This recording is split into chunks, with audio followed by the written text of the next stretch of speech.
that's going. Both of these are going. Let's do a sync. Sync. Clap. Yes. All right. So we're at Adventuresome Podcasting #2 here with Coy. Hello. One of our favorite airsofters for sure. You're definitely one of my top 3 favorite people to play with. Appreciate it. And this sentiment goes for like everybody who hears your name. Like they hear the name Coy, they instantly get a smile on their face, like, "Oh, I love Coy."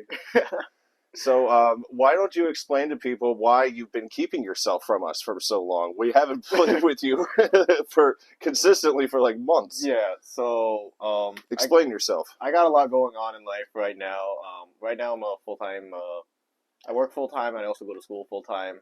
I'm pursuing a career in physical therapy, and I'm taking care of a lot of stuff. You know, I got stuff going on with my family.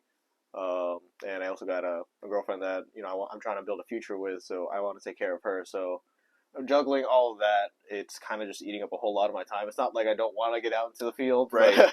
Like I can't get off work on Saturday, so I know, and that's like the prime airsoft I know, day. So especially in healthcare, like they need people on Saturdays. So I know. I'm one of those people that like if I get hurt, it's gonna be the weekend. yeah, so It's always the weekend. When I sneezed, that was a Friday night. yeah, so that's the only reason why I've been playing. In fact, like that's the only reason why I haven't been editing either. Just I got like a lot of my play, and I know first and foremost, you know, these are the building blocks of my future. So Right. these take precedent over airsoft, but it's Exactly. still a part of me. I try to get in, like when I can. A lot of times when I'm at home, it's a lot of just larping around my front yard and Right. you know, doing dry fire drills, just practicing as much as I can and Clearing the hallways.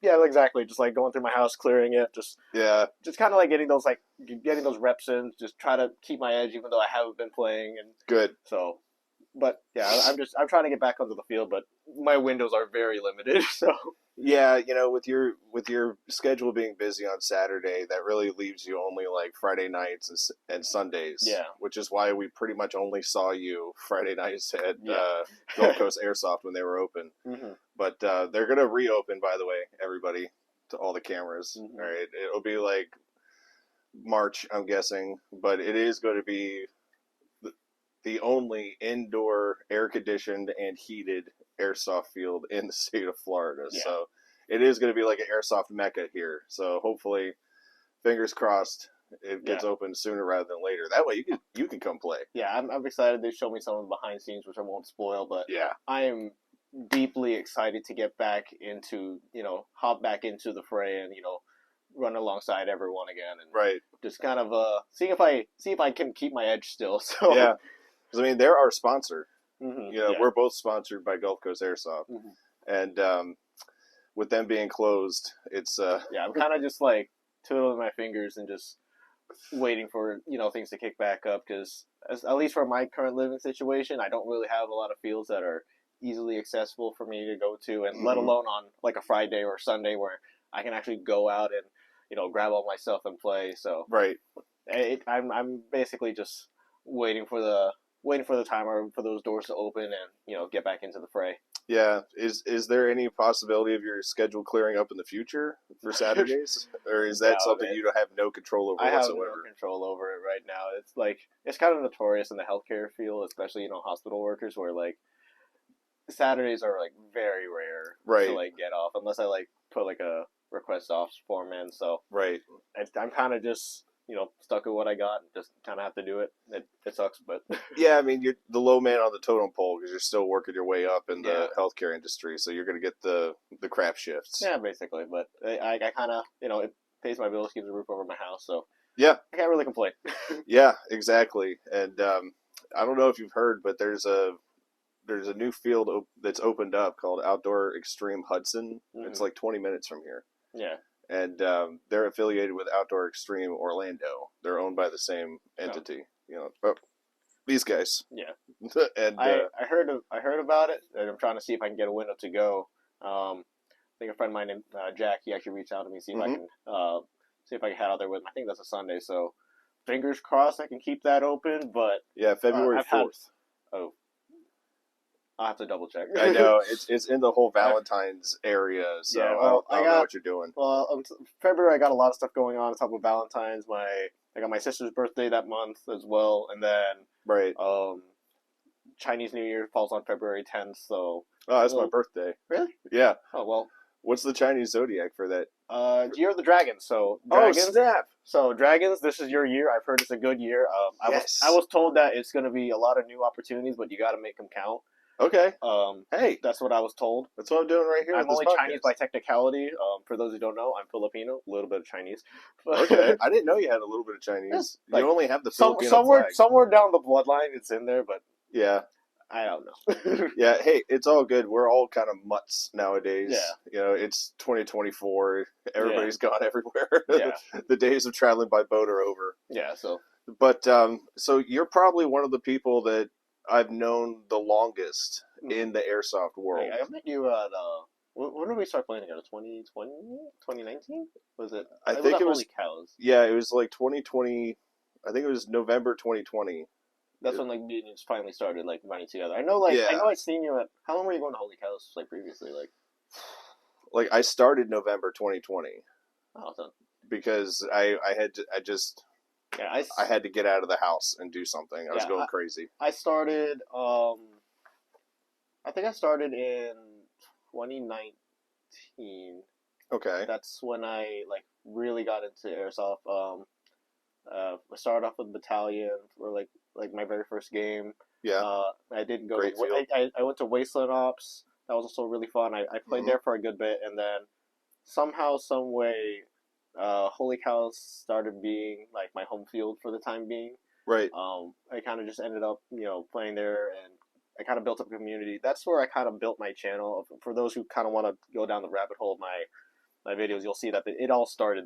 The airsoft journey basically all started there. I just decided, what if I buy I kind of want to start recording stuff, just for fun. Like, I don't really take YouTube too seriously, as you can tell by my horrible upload schedule.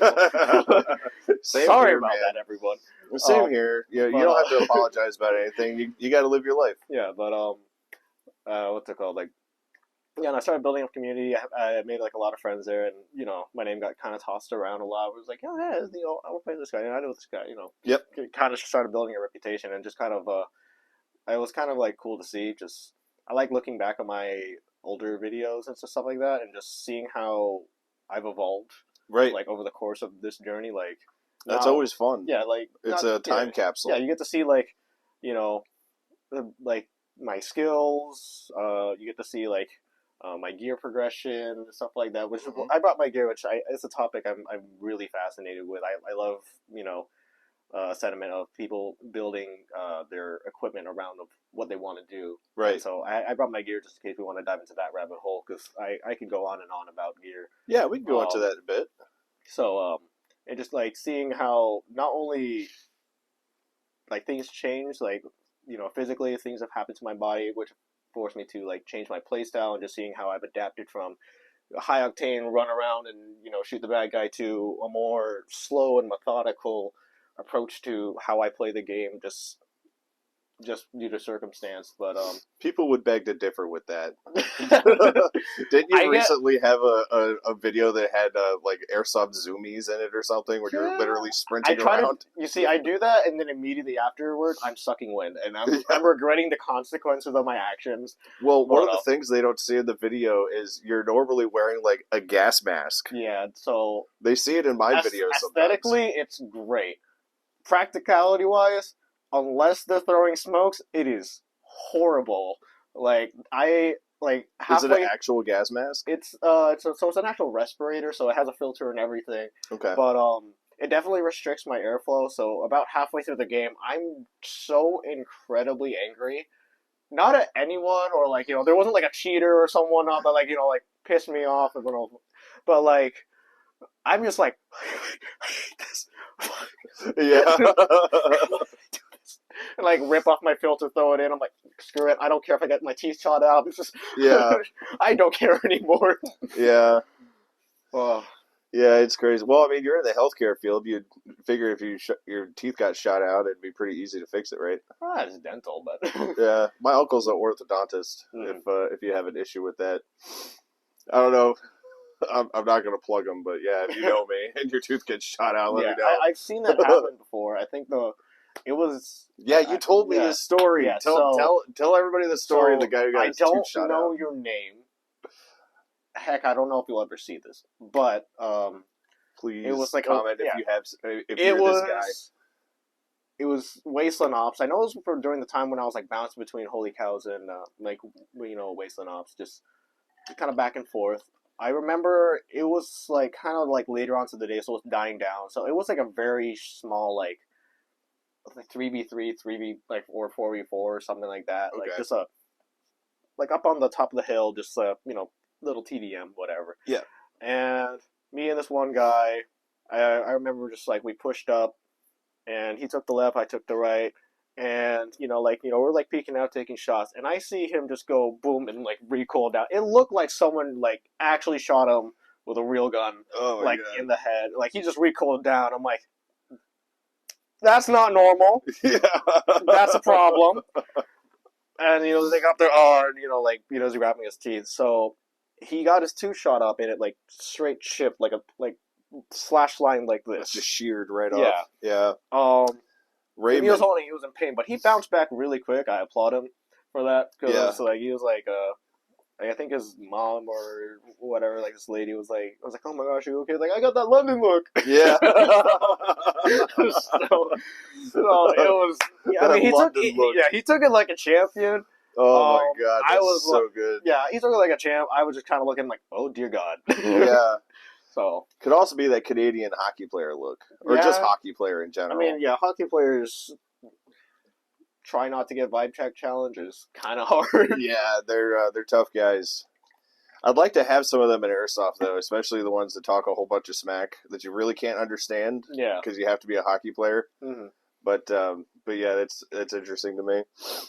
So yeah, we used to play at Holy Cows like every every Saturday. I was there bright and early.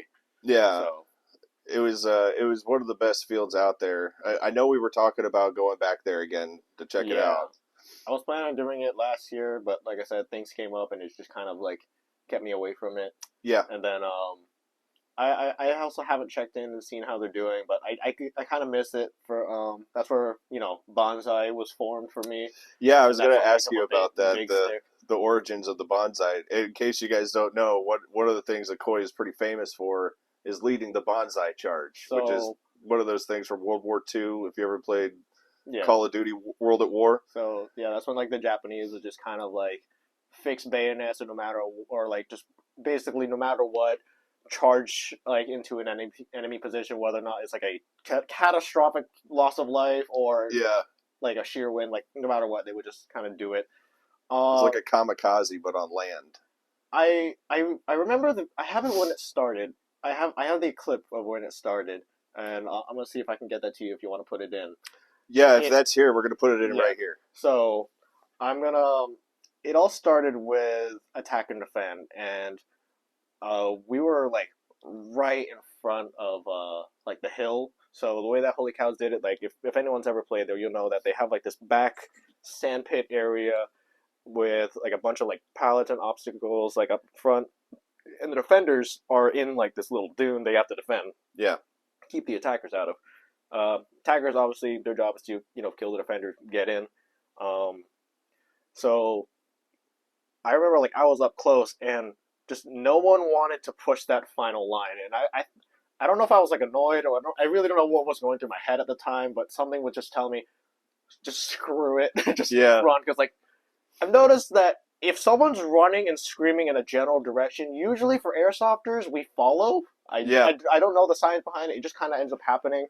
But it's the signs of the charge. Yeah, or something. There's something psychological about it. So I just remember, I think my friend just was like saying like, give it all you got. He's trying to encourage people to pull up because I was so tired of just the relay race of back and forth. I ran past the barrier, and for some reason, I said, I did the whole chart of Tenno Heka Banzai, which means, glory to the Emperor Banzai. Or something like that. And I just ran past, and I'm running a gas blowback, mind you. So I don't really have a whole lot of firepower. So I'm running around. I'm just boom, boom, boom, boom, boom. I'm guaranteeing none of these shots are hitting. Yeah. And I'm just running, and I die. But I hear, like, one after the other, Banzai, Banzai, and I just see everyone just start running. I'm like, oh, that felt so good. Yeah. And it just became like a staple thing, so much to the point where I would actually carry like a fake sword around. Yep. And there were times where, like, like, people knew that I was about to do a thing if they saw me put down my rifle and then just take a sword out. That's what inspired me to get this. Yeah, and then I would take it out. I would do like the whole charge like this. There you go. Yeah, so, like, you just see me, like, my, gun down. I'm sitting here in, like, my full tactical gear and my uniform and everything, and I'm just, and then I just charged, and oh, it's so great. It's fun, man. It also got me to the point where, like, there's been a few times where I've just, like, ran around just, like, slashing people with a sword. That's also, like, one of my crowning achievements. Yeah. Yeah, I have a video on it where, like, I think it's like I bring a sword to a gunfight, and it was probably, like, the funniest stuff I've ever done. That's the great thing about airsoft. Like, it's not all about just shooting people and being tactical. It's just about having fun, man. That's what I mean. I know a lot of people, like, take the thing seriously, and especially people like me who, like, wear all this, like, equipment and stuff like that look like we're just trying to look like top tier, like, tier 1 units from around the world. Yeah. A lot of people expect us to be, like, super sweaty, try hard, and stuff like that. Honestly, most of the time, I'm not gonna lie, I'm shitposting. Right.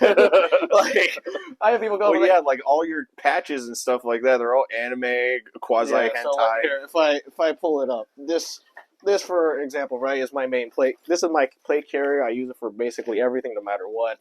As you can see from the front, it looks like it's all business. I just got my mags, a small boo-boo kit, and my Philippine patch, and I have your OG Adventures in Airsofting patch. Yeah. So, but if I turn it around, you'll see we are straight up shitposting. Oh yeah, what is this? Thick thighs save lives. Yeah, huh? It's true. I got a goon wearing. I got a demon girl with a goon shirt wearing nods, and it has an AR. This awesome vaporwave anime looking patch with an operator. I think that's from Waifu Dynamics. And then I got all these like keychain charms and stuff like that. Most of these I bought myself. I think they're called parachute tags. I think they're like jet tags or something like jet that. Tags. Yeah, that's what they're called. I got my Philippines because obviously I always rep when possible. But you don't have a Chinese one, man. They don't like us. So I mean, maybe you could be the thing that unites China and the Philippines. Oh, things are a little spicy just because they don't like us building U.S. bases. So yeah, I get that. So yeah, now this is one my girlfriend got me, which is a bunch of ducks, and it just says confused. It is a confusing tag. I love it though. So, but yeah, like, I love the look of being like operator basically, and then you got bright colors on you. Yeah, it's just, I always found that to be a fascinating look. Yeah, because for most people, like, my uniform, I wear like either multicam or Ranger Green, like BDUs, and then like my plate carrier, obviously, it's all like Ranger Green. I really like Ranger Green just because it's a very neutral color, and no matter what you're wearing, most of the time it'll kind of like just blend in, and it looks very official, looks very practical until you just like walk behind me and just go, what the fuck? Yeah. Like, even if I take my helmet, for example, so this is my helmet. I'm not going to go into it just yet but I have my Philippine patch right here, but immediately after that, I have a Uno reverse card, and then that's a cool patch. It's an F-16 that says Supersonic Smile, and then probably like everyone's favorite is this one on my helmet, which is it's a goose holding a butter knife. Peace was not an option. It's awesome. I think. See, I've got one right here. Yeah, it's just like that. Yeah, it's a duck holding the knife. Yeah, so mine's all black. It's just the goose. Yeah, yours is more tactical. I like mine. I'm very much a fan of it. Yeah, patches are sweet, man. I like patches. I think it's just it kind of like it's kind of like putting like stickers on your car. It just Yeah. kind of like gives you a glimpse at their personality and stuff like Yeah. that. Like if I see someone with like an anime sticker on the back of their car, I'm like, okay, you're a weeb like me. Yeah, no, So- you could talk about stuff. You Yeah. got something. So speaking of weeb stuff, it's pretty obvious that a lot of airsofters are nerds, Yes, weebs, whatnot. Yeah. I've recently met a furry I've met that's an a couple of them. airsofter. Yeah, a lot of people that get into airsoft. Honestly, it's airsoft. I think has the weirdest but most inclusive Right. audience. Like there's nothing stopping any person of any gender, sex, or whatever, just to get into this, get into the hobby. It's just have the proper protective equipment Yep. and have a gun and go out, shoot your friends, have fun. Like Yeah, just play with honor. I've met people that got in, obviously there's video games which are a big influence, movies, which I'm not gonna lie, just because of Die Hard, I really want to get an MP5 now. Oh yeah. So Oh yeah. I've been debating on getting stuff like this. Hey, you want to hold one? Yeah, my roommate bought one recently, and I'm not gonna lie, I broke his charging handle slapping it. Yeah, the MP5 slap is it's real. Yeah, like so- you get real addicted to it. I've been wanting to get into that, but we also have people who are active and former military and law enforcement. Here, you want one? Yeah, sure. It's like a drug. It's nice. So, but yeah, I got all people from all walks of life. Have people that are retired, people who are like very little, just like getting into the hobby. And it's all sorts of things. Yep. Video games, movies, work related stuff. Like I said, you got the people who are active or former like military or law enforcement that are just into it, and then you have the occasional. Oh, I just wanted to give it a try. Yeah, exactly. So- That's the beauty of it. You can walk Yeah, in and like- play and It just doesn't try it even- out. Yeah, it doesn't even matter. Like there's I don't even know people who get like politics wise get into it. Like you get people from like opposite ends of the spectrum still somehow on the same team playing with each other having a blast. So Yeah, it's, yeah. You've got it's kind of- cops and felons playing together on the same team. yeah, it's It's awesome. Like, It's and not- they don't know it half the time. Yeah. But only some of us know that, and we're laughing like, "Holy crap!" They're like working together, but like out there on the streets, they'd probably be enemies. Like, who knows, man? yeah. So it's that's why part of the reason why I like the community. I think the main thing I just don't like is obviously the people who don't play with honor, Yep. the overshoots, the cheaters, the like hot shooters where they people tune their guns to shoot hot when Yeah. no one's looking. But I think especially on YouTube, people who do like the cheater compilations and stuff like that, it's like entertaining for a second, but then like especially as a member of the community, I feel like it just gives it a bad rep because everyone thinks that every airsofter is just like a whiny baby or like pretending to be a tier 1 operator. Like I know I'm not one. Yeah. I like I said, most of the time I'm walking around like just Yeah, just like, not a he's thought in my head. literally dancing half the time. Yeah, like if anyone like there's been a couple times where I'll literally just pull out like my off the boat Asian accent. I'm like, hey, that motherfucker's shooting. Yeah, I know. What are you doing? Yeah. Yeah, those cheater compilation videos of flip outs and fights and stuff, like they get a whole lot of views and whatnot, but like I think a lot of people are watching them just for the shock factor. Yeah, it's like It does. I'll say like nine times out of 10 you're never gonna see it. I've like- never seen that. Like at this most recent game I was at, I saw a grown man throw a temper tantrum, but like he didn't hit anybody. But like he threw his gun on the ground and literally like started flailing around, screaming. "Ah!" Like, yeah, It's just, what? I mean, I've seen people get upset. Obviously, it happens. Like, Yeah, you I know. get upset. Like Ruger and I were talking about that. Like the thing to do now is to say like airsoft mad. Like he's airsoft mad. Yeah, That kind of thing. I just kind of tell them like, settle down, gamer. It's like, Settle and- down, gamer. Yeah, it's like, I mean, at the end of the day, we're dressing up, shooting toy guns. Like, exactly. I love the first short I ever tried was when we were at Holy Cows and that little kid kept pointing his gun Yeah. at me. And like I was doing something like, Coy, can you take care of this? Like, oh yeah, I remember that one. what did you say? It was like, I was like, what's your problem, gamer? It's like, well, I forgot. It was like something you wanna. like, "Do you want to try a me game or something like that?" Or like, "We got a problem." I just did something and I referred to the little kid as gamer. Yeah, yeah. And I was I just can't learning remember how what I to said off edit. the top of my head. Dang it, it was such a good line too, and it was man, I may have to We'll put it in the magic box. Yeah, it's right here right now. And now we're back. Yeah.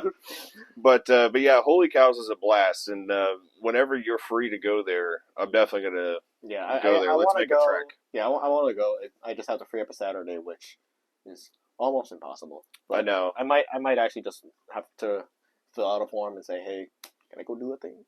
Maybe we can figure it out because I know that Slaughterhouse. You ever play with him? Yeah, I remember. Yeah, he's at CIA now on Team Obey. I mean, I still have to go to CIA too. I've been That's right. You haven't been there yet. no, it's mainly just because I didn't want to make the trek down to Tampa. So, I know. but I do need to play at CIA. I've watched your video and Taylor's videos on it, and other people playing it. It looks awesome, but I just haven't had the windows to make it down there. Yeah, I mean they're open 7 days a week. Yeah, So I mean the problem is on my off days I like end up taking up more time. So Yeah, exactly. I mean, we'll figure something out. I mean, I'm more interested in getting to Holy Cows, although I do want to get down to CIA as well. It's just it's a fun field, great owners, great staff. That's where MagFed Otter yeah, always is. He's on my list to be on this show. He's fantastic. Do you know him? no, I don't think I met him like in person. I seen like like on social media and stuff like that, but I don't think me and him have ever crossed paths yet. Okay. So I think you two would get along well. He's super positive as well. He's one of those good dudes that's fun to have around. yeah, Unless you're unless you're overshooting somebody and he's Oh, reffing because I caught him on video. He flew out of the ref tower at this one kid. He was like, "What are you doing? You crazy?" I was like, "Holy crap!"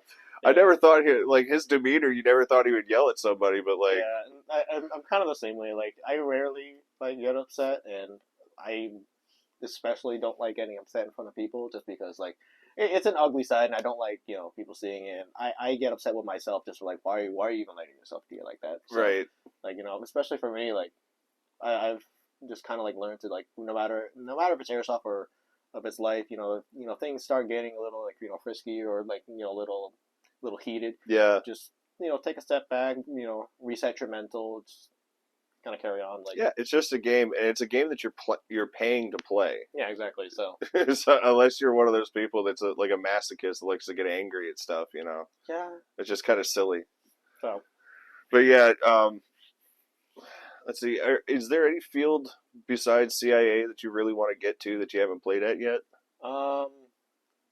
the last time I actually played a battalion was 2019. So I kind of want to go up there again. Yeah. So I mean, there's a lot of fields down in Florida, but I'm kind of restricted mainly just to like Central Florida. So Yeah. like even like BTA was kind of out of my way, and I kind of just went because everyone else was going, like hanging out with most people. Yeah, it's So- fun when you're in a group. Oh yeah, because that's kind of like the thing that kind of I think that's probably how Holy Cows ended up as my like main field. Is just like people started to recognize me and started wanting to play with me, and next thing you know, I had like this regular group of people I would usually hang out with and play there. So that's probably the reason why I started to end up going there a whole lot more because especially for new people or going to a new field, it's kind of harrowing. Like you're Yeah. it's like going to a new school. You're fresh. You don't know what the field is. You know how the players are, how like overall atmosphere, so on and so forth. And it just kind of takes some time to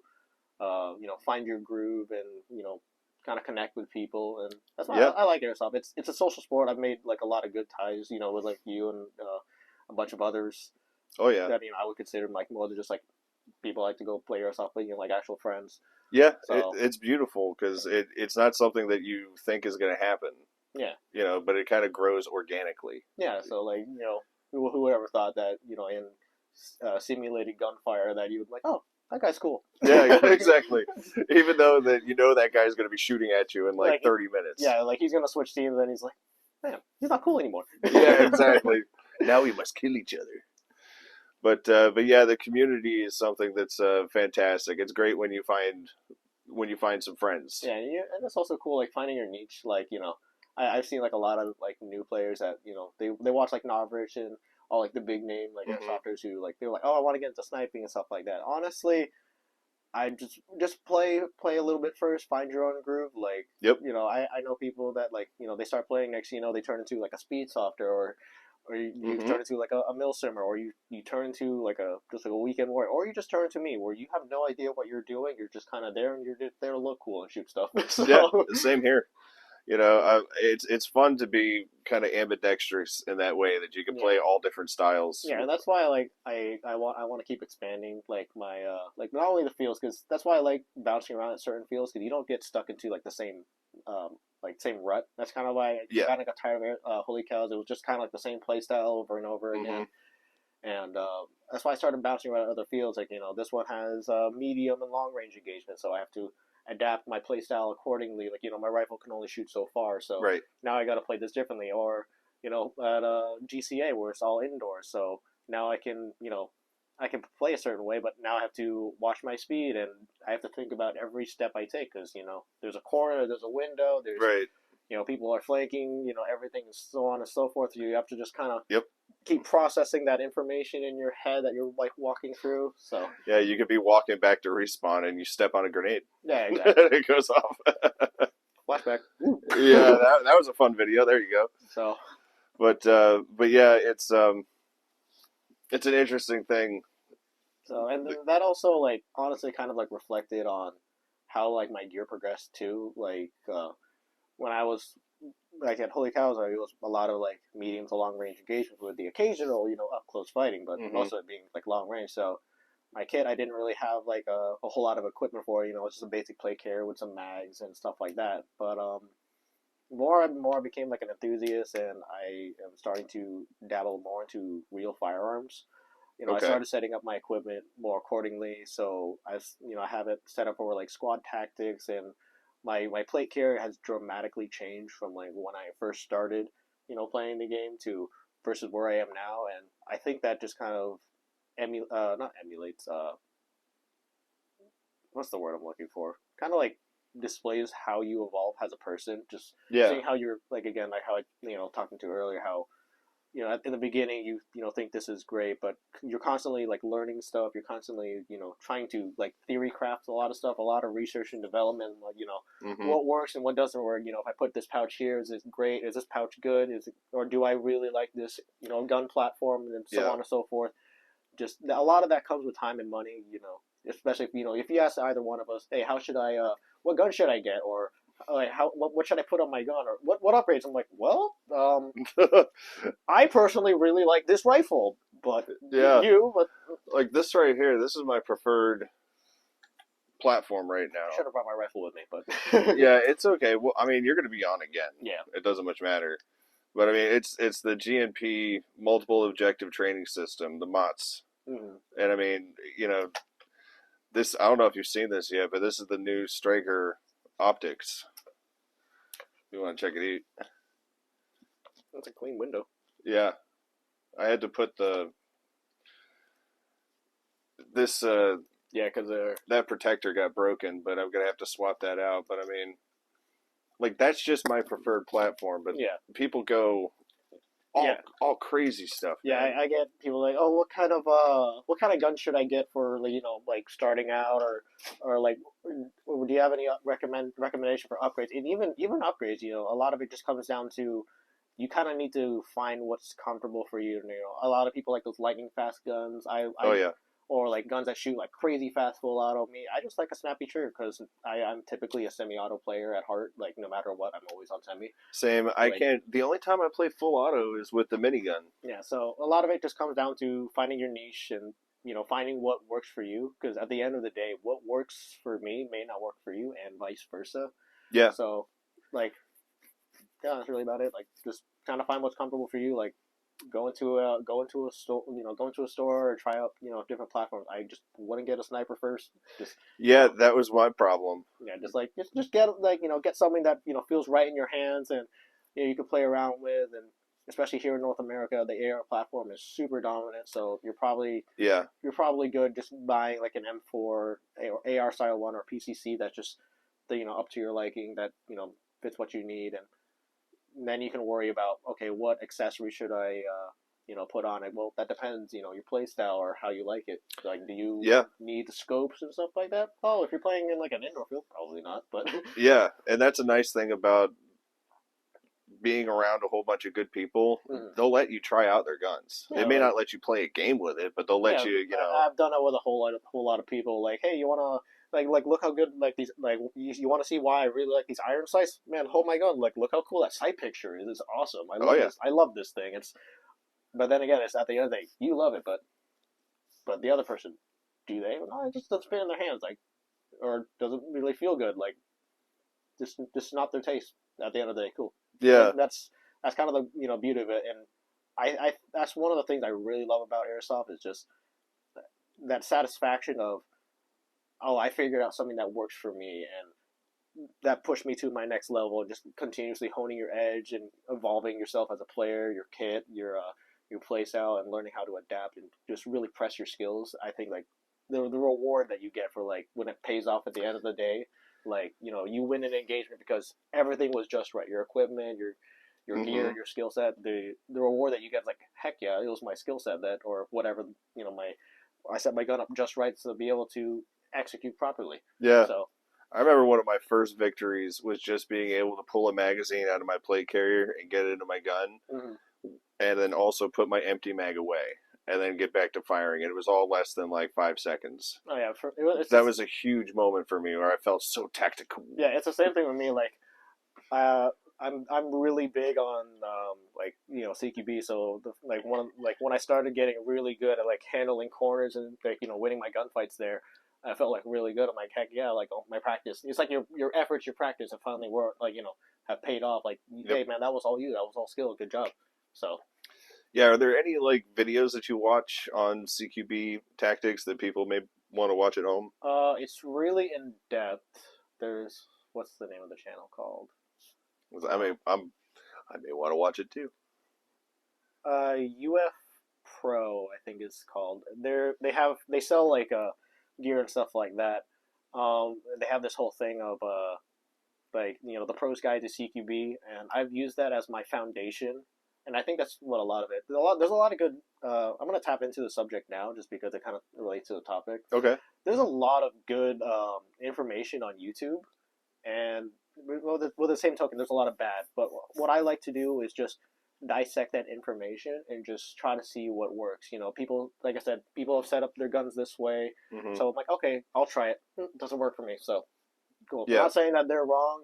Like I'm not saying that Navy SEAL who's telling me how to set up my rifle is wrong. He's stupid. It's just Right. well, It's for him. yeah, that was him and his duties, his job. It worked for him. That's cool.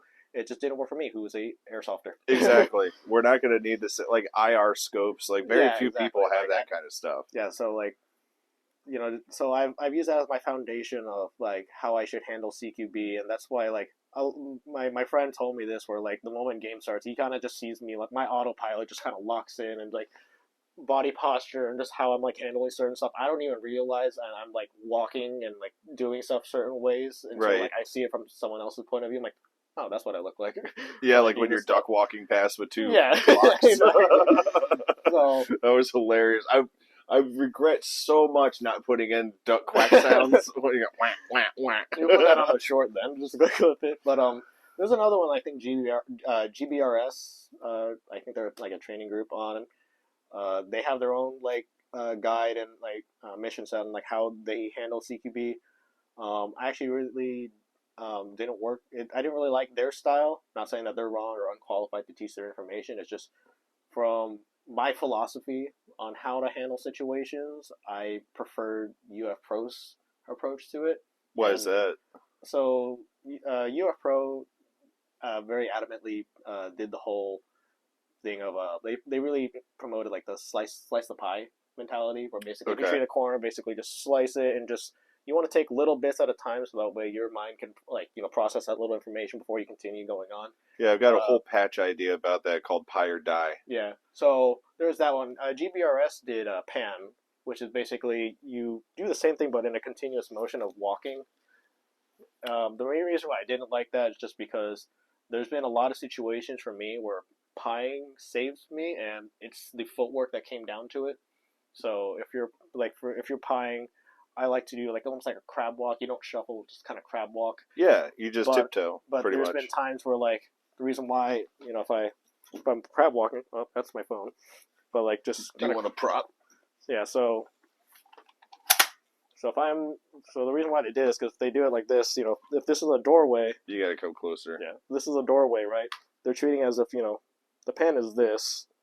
Now I don't really like that. I could be wrong. I'm not like military or law enforcement, whatever it may be. I'm just an airsofter. But there's been situations where like I'm at a door and I'm starting to pie, and and a threat comes up and tries to engage me, and I have a good leg to then just push back on, Yeah. get back behind cover, and either leave, go do anything else, or re-engage, whatever I want to be. So Run away, whatever. yeah, a lot of those. Yeah. Like, it all depends on the situation. That's just their mentality. I'm not saying that they're wrong. In fact, they've had a lot of good information. I have taken like some of their advice and like again like dissect it, try it out myself, see if it works. But just that one instance didn't work out for me, so that's the only thing. Yeah, I think that's the best way to approach any of that information, or like any information people give you on tactical stuff in general. It doesn't work for everybody. Yeah, so- It's just like workouts, I can't do like a Ryan Reynolds workout. That would literally kill me. Yeah, I think I would literally have a heart attack if I tried to do something like that. yeah. So again, it comes down to like when it comes down to information, not only on what stuff like what gun should I buy, what gear should I buy, play style wise, and Yeah. all that stuff. A lot of that comes down to you have to find what works for you, and you alone. You kind of have to be your own maker, so to speak. Yep. And it's good to like look at other people for inspiration and look to them for advice. You just have to at the same time take it with a grain of salt and try it out for yourself, see if it works for you. Like I said, the whole like how to handle corners, how to set up your gear, like Yeah. back into that whole rabbit hole. Like what should I do? So Yeah, I mean, like you said, I actually started with a sniper. The swamp sniper rifle up there. I'm not gonna grab it, but it was like my first rifle because I'm inspired by the swamp sniper. Still am. yeah. I don't know if he has a podcast though. Yeah, beat you to that, bud. But yeah, I tried that out for a while, and like it's good for a field like Holy Cows. Yeah. But then I heard that they had an MP5, and it clicked in the movie thing you were talking about. I was like, I want to be John McClane. Yeah. Let me get an MP5. Let me get a wife beater and take off my shoes and try not to cut my feet. Leave an ominous message that says "Ho ho ho! I have a machine gun." Yeah, that's my plan to do this year at GCA. Have a Die Hard day. My friend who has the MP5, I actually gave him like a small like 2x4 like patch, like a very narrow patch, and it just says Nakatomi Plaza Security. Oh, that's awesome. So I'm like, heck yeah. That's a good one. I have it's a Christmas ornament that I have. Mm-hmm. It's a Christmas ornament of John McClane with his MP5 and he's wearing a Santa hat. Mm-hmm. It's awesome. It's the little things like that, but that's how I found out that I wasn't really a sniper. Although I'm going to pick that up again for the summertime, just because it's too hot to run around outside. Yeah, that's why I haven't. I really hate playing in the summertime, and then every year I say this, I'm going to play so much in the winter, but I forgot this is the winter where things get really busy for me. You got the holiday season, and then just I have a lot of like birthdays because I'm like friends with a whole lot of people, so it's just like, well, now I have to go to those too. Yeah. Humble brag. Yeah. Well, and especially college students. We have the ever so lovely finals. Yep. So especially last semester for me was very much like make or break. I felt like I was in like the world's finals of a competition, just staring it down. One wrong move, it's all game over. So. I still have panic dreams. Like, those dreams you have of your past? You're going to have these in like 10 when you're as old as I am.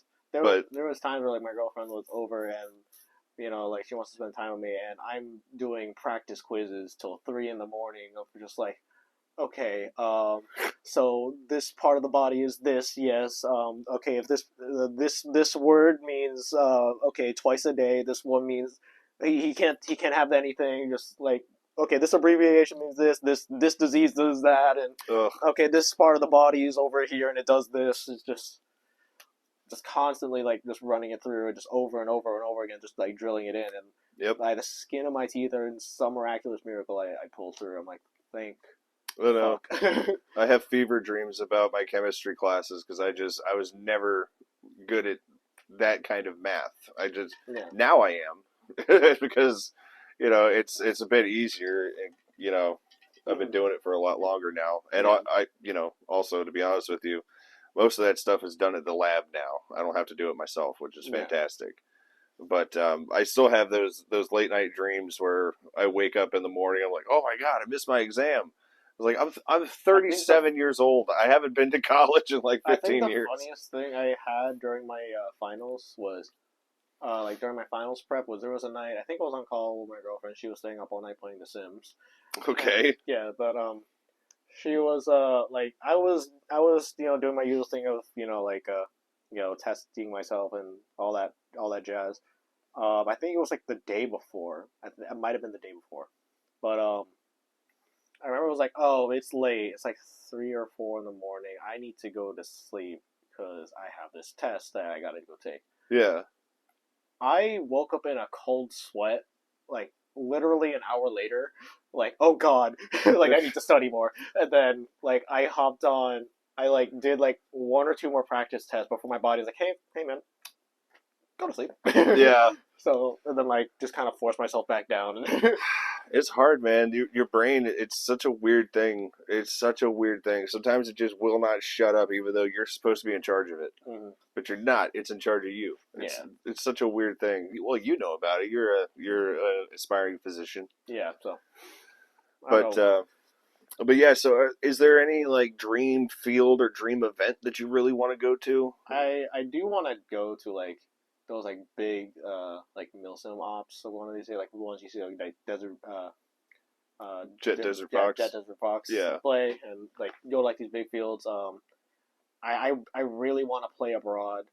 Whether it's Europe or Same. Japan, like I really want to go to like these fields and just like experience playing over there. It's just I know it's gonna be a pain in the ass to one get my replica firearm over and all my gear. Like yeah, I could be a rental, but I'm trying to dress to impress. So Yeah. I don't want to show up and be like, oh yeah, I'm the rental kid on the block trying to play the game. I want to. I'm the foreign kid. Yeah, exactly. I also think it's just kind of like being in your own skin. Like your kit just becomes like another layer of skin, especially like where everything is. Yeah. You put everything because you built it yourself.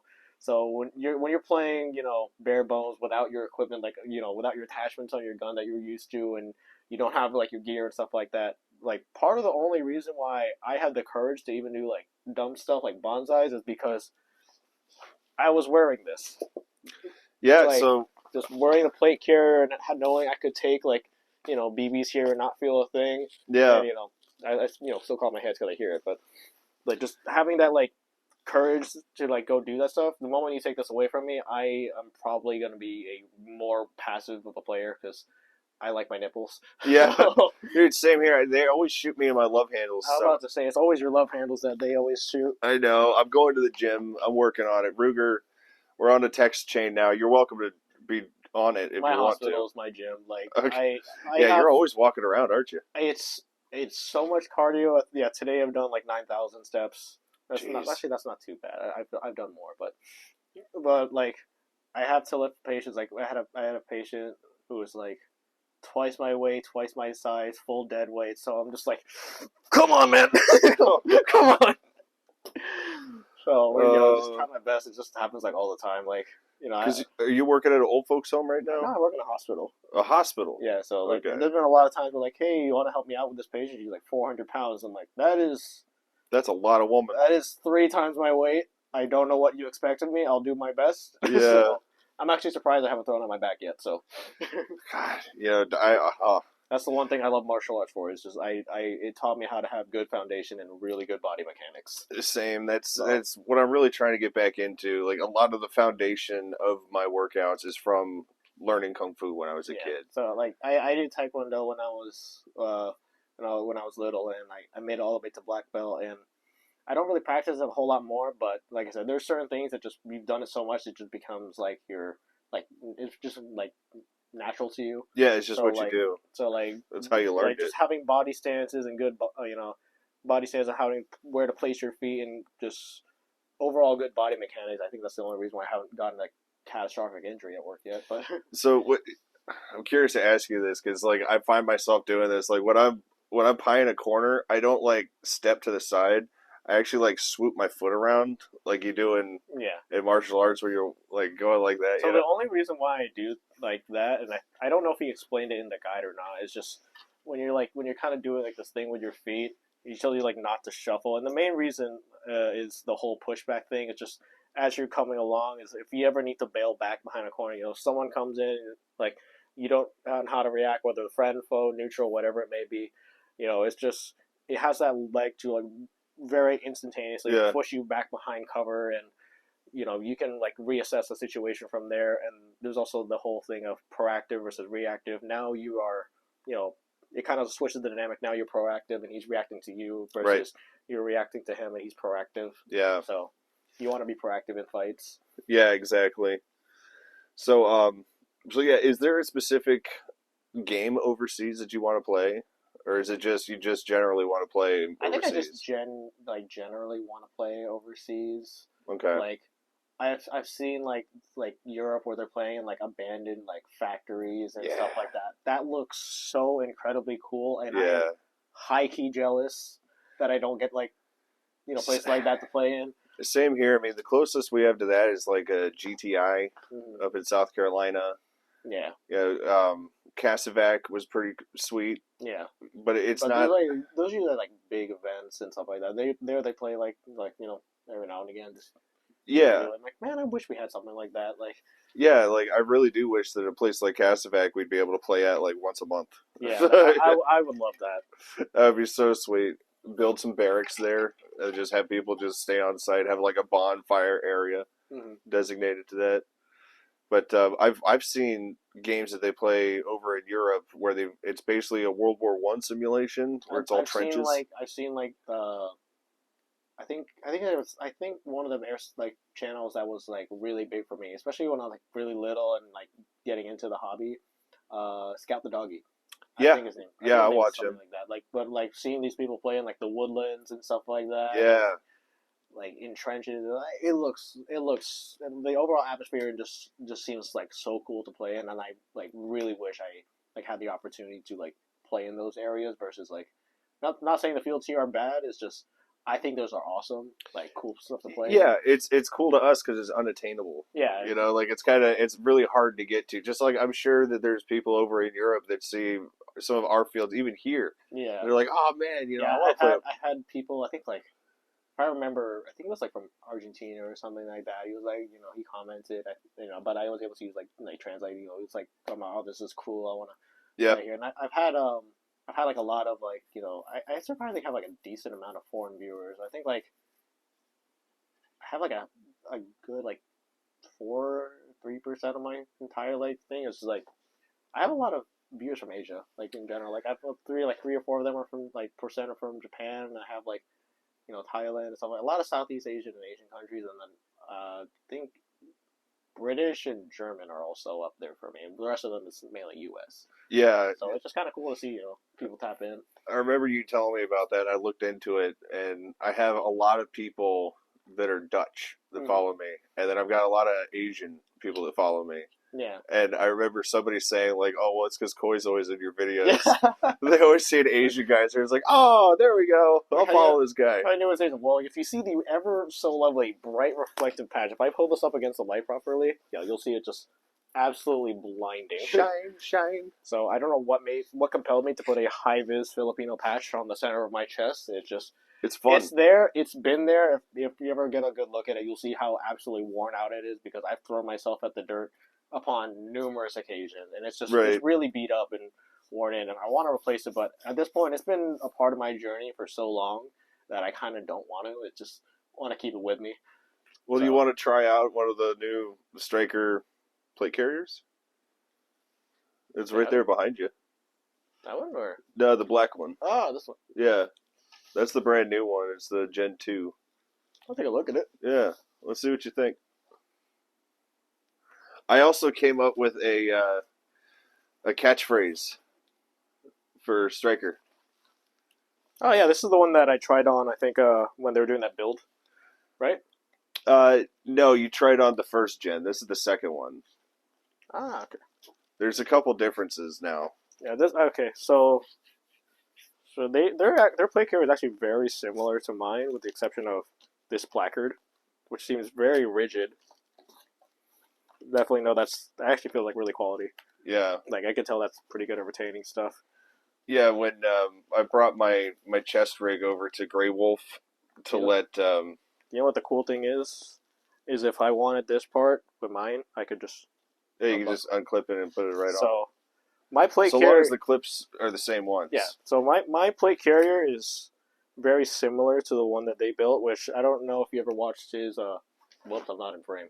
No. I don't know if you watched his, like build a kit video with like Striker, but yeah, they kind of demonstrate because my plate carrier is like very very similar, just a different manufacturer. They have a different cummerbund, which actually has side plates, like a side plate holder. Yeah, that's cool. And it really is durable because when I brought it over to Grey Wolf first for Matt to show it to Ron literally grabbed a hold of it and just started like pulling on it. Like he opened up one of the pulled on these as hard as he could and literally tried to rip it apart. And Matt just gave it to me. I was like, please don't break my new toy. That's what I like to. It's just a zipper. Mine's I'll pull mine up. So I want to hold yours. So mine's similar. Mine's made by Emerson Gear. So, but you could tell mine's kind of been around the block. It's just I've never actually worn this. Mine's super beat up. I know Striker makes basically the same one. So if you want to support local and support them, you can always am I allowed to plug them? Who? Striker. Yeah, absolutely. As a matter of fact, I came up with a catchphrase that I was hoping that your Uncle Coy impression. Okay, go for it. So I was thinking, shop smarter, shop Striker. Shop smarter, Striker. No, shop smarter, shop. I don't speak English. Oh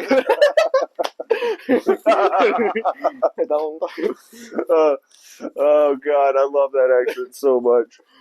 See, I don't know if you know this, but I grew up in the DC area, so I was in Chinatown all the time. Plus, I was a kid that did kung fu. Like, I was that nerdy kid that would wear the kung fu jacket. Out. This is like kind of tapping into childhood here. I'm not gonna lie. Part of the reason why I even did Taekwondo in the first place is because my parents were like, "Yo, this kid likes Naruto." Really? Yeah. That I was like. Naruto, like I started off pretty basic with anime, like Naruto was there, and I kind of went, I was like really into like. You didn't start with Dragon Ball Z? Oh wait a minute, I'm probably covered up my mic with this. It is. Oh wait, hold up. Where's my mic? Oh, it's here. But there we go. What, you didn't start with Dragon Ball Z? I mean, I did as well, but Naruto was like the one that I was like really really into, and my parents were like, oh, this kid really likes it. Let's teach him to do martial arts, and I ended up just. Doing Taekwondo even well past like my Naruto phase. Yeah. And then I ended up with my my black belt and kind of just ended the journey there. And how long did it take you to get your black belt? Like 3-4 years. But like that's not very long. Yeah. So I went through like my belt's pretty okay. I actually had to like retake my black belt exam just because I was too afraid of breaking the boards. Yeah, so I get it. One of them was I had to break like 3 inches of wood, and like with like a running flying kick, and I was so afraid of doing it just because I knew it would hurt my ankle. And I have a funny story with that is that I almost ended up through the wall. So like they had like 4 just about they had like 4 people holding the board like this, and I like ran and. They were right. I was doing a thing of softening my landing with my foot versus just penetrate it. Yeah. And I penetrated, except I kind of overcommitted to the penetration part, and next thing you know, like my leg was like against the wall. I'm like, yeah. Oh. Yeah. So people are going to be clipping that at home, the whole penetration thing. Yeah, I know. That's going to get taken out of context immediately. That's okay. I'm going to take it out of context. Platonic. I'm going to be the first one. So yeah, that's why. that's another thing that I think is really funny about you is your sense of humor and how it's really easy to have a laugh with you, and that's why. I don't take a lot of things seriously. Most, like I said, 9 times out of 10, I'm usually shitposting. Yeah, exactly, and I think that's why everybody really likes you because you're just a genuinely happy guy, and you gave some advice about how people could deal with their anger and their emotions and stuff like that. Especially me as a kid, I had some absolutely horrible anger issues. Like I was the kid crying in the corner because I was just so angry. Yeah, Like, did you ever like get into fights and stuff? a couple times, but usually not. Like Was this in the taekwondo or before the taekwondo? I didn't really get into fights when like I was like little. Like that was when I did taekwondo. It was, I didn't really get into fights. It was usually just like sparring matches. So. Okay, so it wasn't at school, but did the taekwondo help with the anger issues and stuff? Kind of. It's just like they emphasize, especially in martial arts, too.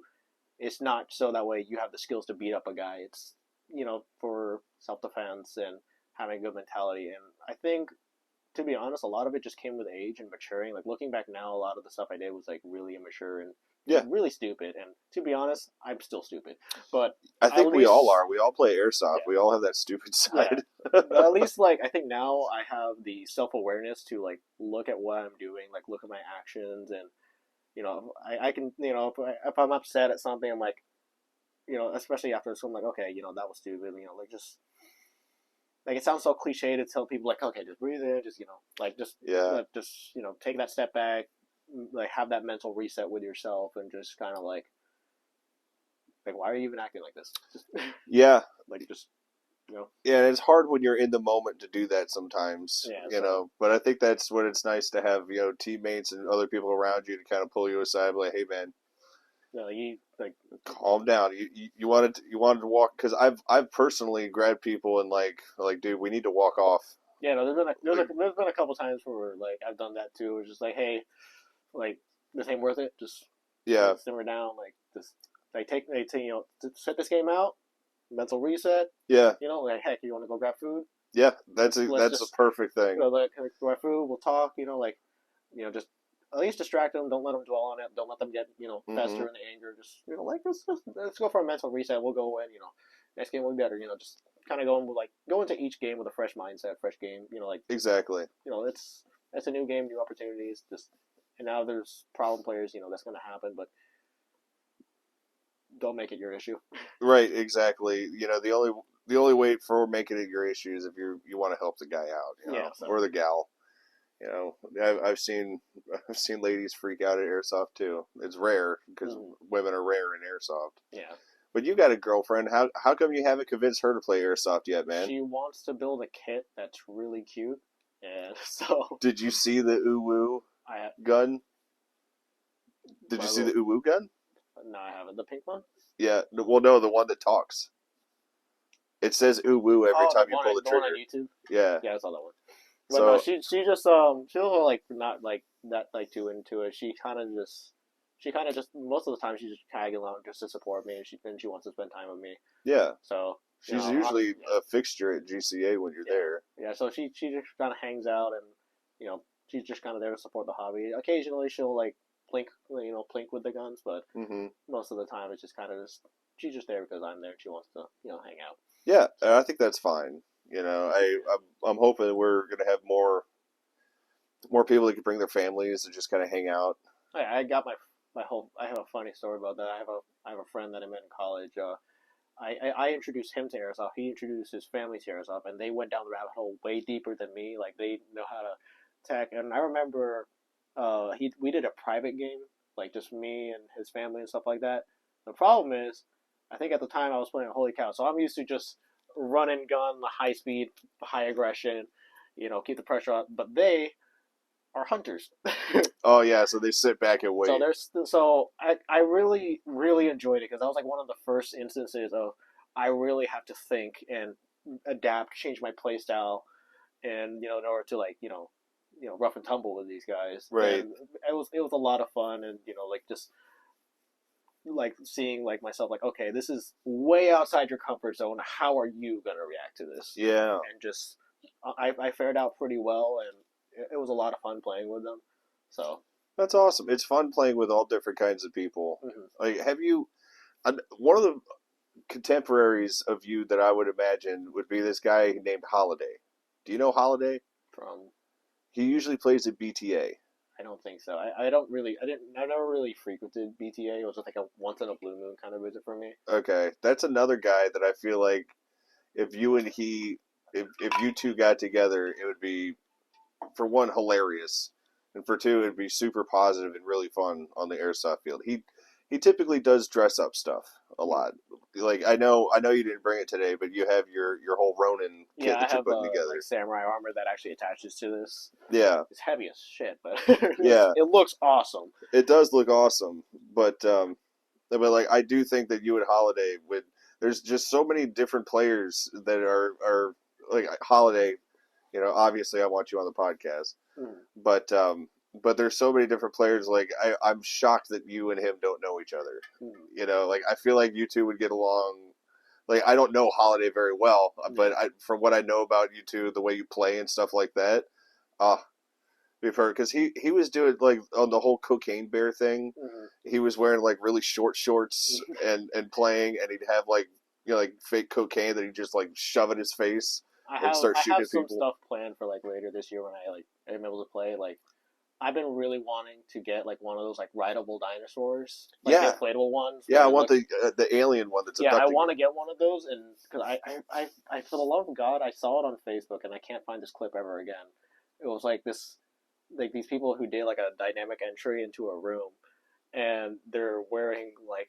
The first man is wearing like just all black tactical gear, but then everyone following suit is riding Velociraptors, Yes. and they're like, but the top half of them is still like full plate carrier gear and all stuff like that. So you just see them like. That's awesome. If I find that video, I'll send it. But for the love of God, me, I saw it like years ago, and it has never like crossed my feed. So it is a rabbit hole I want to find. If I find that video, I'm like sharing it with everyone because it was amazing. Yeah, if you find it, we're gonna put it right here. Yeah. But yeah, that's something that we should probably copy. Yeah, I want to do it. Like I also don't know how BBs and those inflatables will fare up because it'll kind of suck to just sink like $60 down the drain right then and there. Yeah, I mean, I think you could patch it with like duct tape or Yeah, probably. or I think it'd just be a cool like shenanigan to do just to for fun. So I talked to I think I talked to CJ. I talked to somebody about it at Gulf Coast Airsoft. I was like, that's something that I want to do, is have some weird costumes and stuff that maybe aren't masks because of the whole COVID thing. Everybody's like weird about face stuff. I get Yeah. germs and whatnot. I'm sure you're being in the medical profession, you're a bit Oh yeah. more. No, I like there are times where I have to mask up, especially I still deal with COVID patients. I deal with flu patients, but I get people like. That's crazy that COVID is still a thing. Oh yeah, no, I thought it was over. There's been it was pretty bad around the holiday season. Like I got the flu right before Christmas Eve. That sucked. Oh, I'm sorry, I didn't know that. No, I mean I bounced back quick, but it just like I remember like I thought when I woke up, I'm like, damn, I feel lazy. I don't want to go into work. Oh, I'm sick. Yeah, Like, I'm actually sick. I'm not just being lazy. I'm I'm actually not sick. being, yeah. So, but we have to take our precautions. Mask up and stay sanitary. Yeah. I deal with like people on all walks of life in the hospital. Some that are anti-mask and whatever it may be, but I'm like coughing up a snowstorm and like. Yeah, at least I'm not going to get it. Yeah, so That's what I would consider it. I was going to ask you something. My mind blanked. Ah, crap. Well, yeah, let's, you wanted to go through your kit. Maybe I'll remember it. So I made a video kind of like very much on a whim because I've had a lot of people ask me about like gear, and I get like a lot of questions like how should I set up my gear, what should I buy, XYZ. One, I don't know. Yeah. Two, this has just kind of been like an evolution for me. Like I bought this plate carrier, I think a year after I started playing with you. I think I bought this in 2021 or like somewhere in the middle of 2020 towards like the later stages. For the main reason of I fell down the rabbit hole like, oh, it's modular, but most of the time I don't change it, but I every now and again I do. So this is an Emerson Gear plate carrier. I forgot the name of it, but it's very much like the Striker plate carrier that he has down there. And I have it set up in like numerous ways. I'll hold the plate Yeah, carrier I'm too. not gonna go like too in depth in it because I made a video on it. But moral of the story is, I kind of set this up for a real steel because I kind of bounce between like using this for like training purposes and also just straight up airsoft purposes. A lot of people do that. It's Yeah. not just you. Some people play with like level 3 plates. Yeah, I know. So They run around with like 50 pounds Yeah, so- extra on them. So I have like a TMC. I have a TMC chest rig. I think this is the Mark III. It's a copy of like the Haley Strategic chest rig. And I have like my mags up front. This one I usually just keep empty. But my favorite purchase of all time so far, $2 at Walmart. By the way, $2 at Walmart. Yeah, I was expecting the Uncle Yeah. Coy accent with that. Because this thing is $2. They sell to you for a good price. So this is a travel kit of like just like band-aids and stuff like that. Because a lot of times in airsoft, it's usually just cuts and scrapes, or someone like accidentally broke skin. Right. So, and I have here just a bunch of band-aids and some like wipes. And I love keeping this on me. I've used this like a ton of times, and I'm so happy I keep it on me. And I have.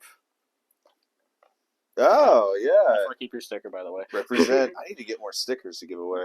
So I keep that in there, and I've used this like a bunch of times, and I absolutely love it.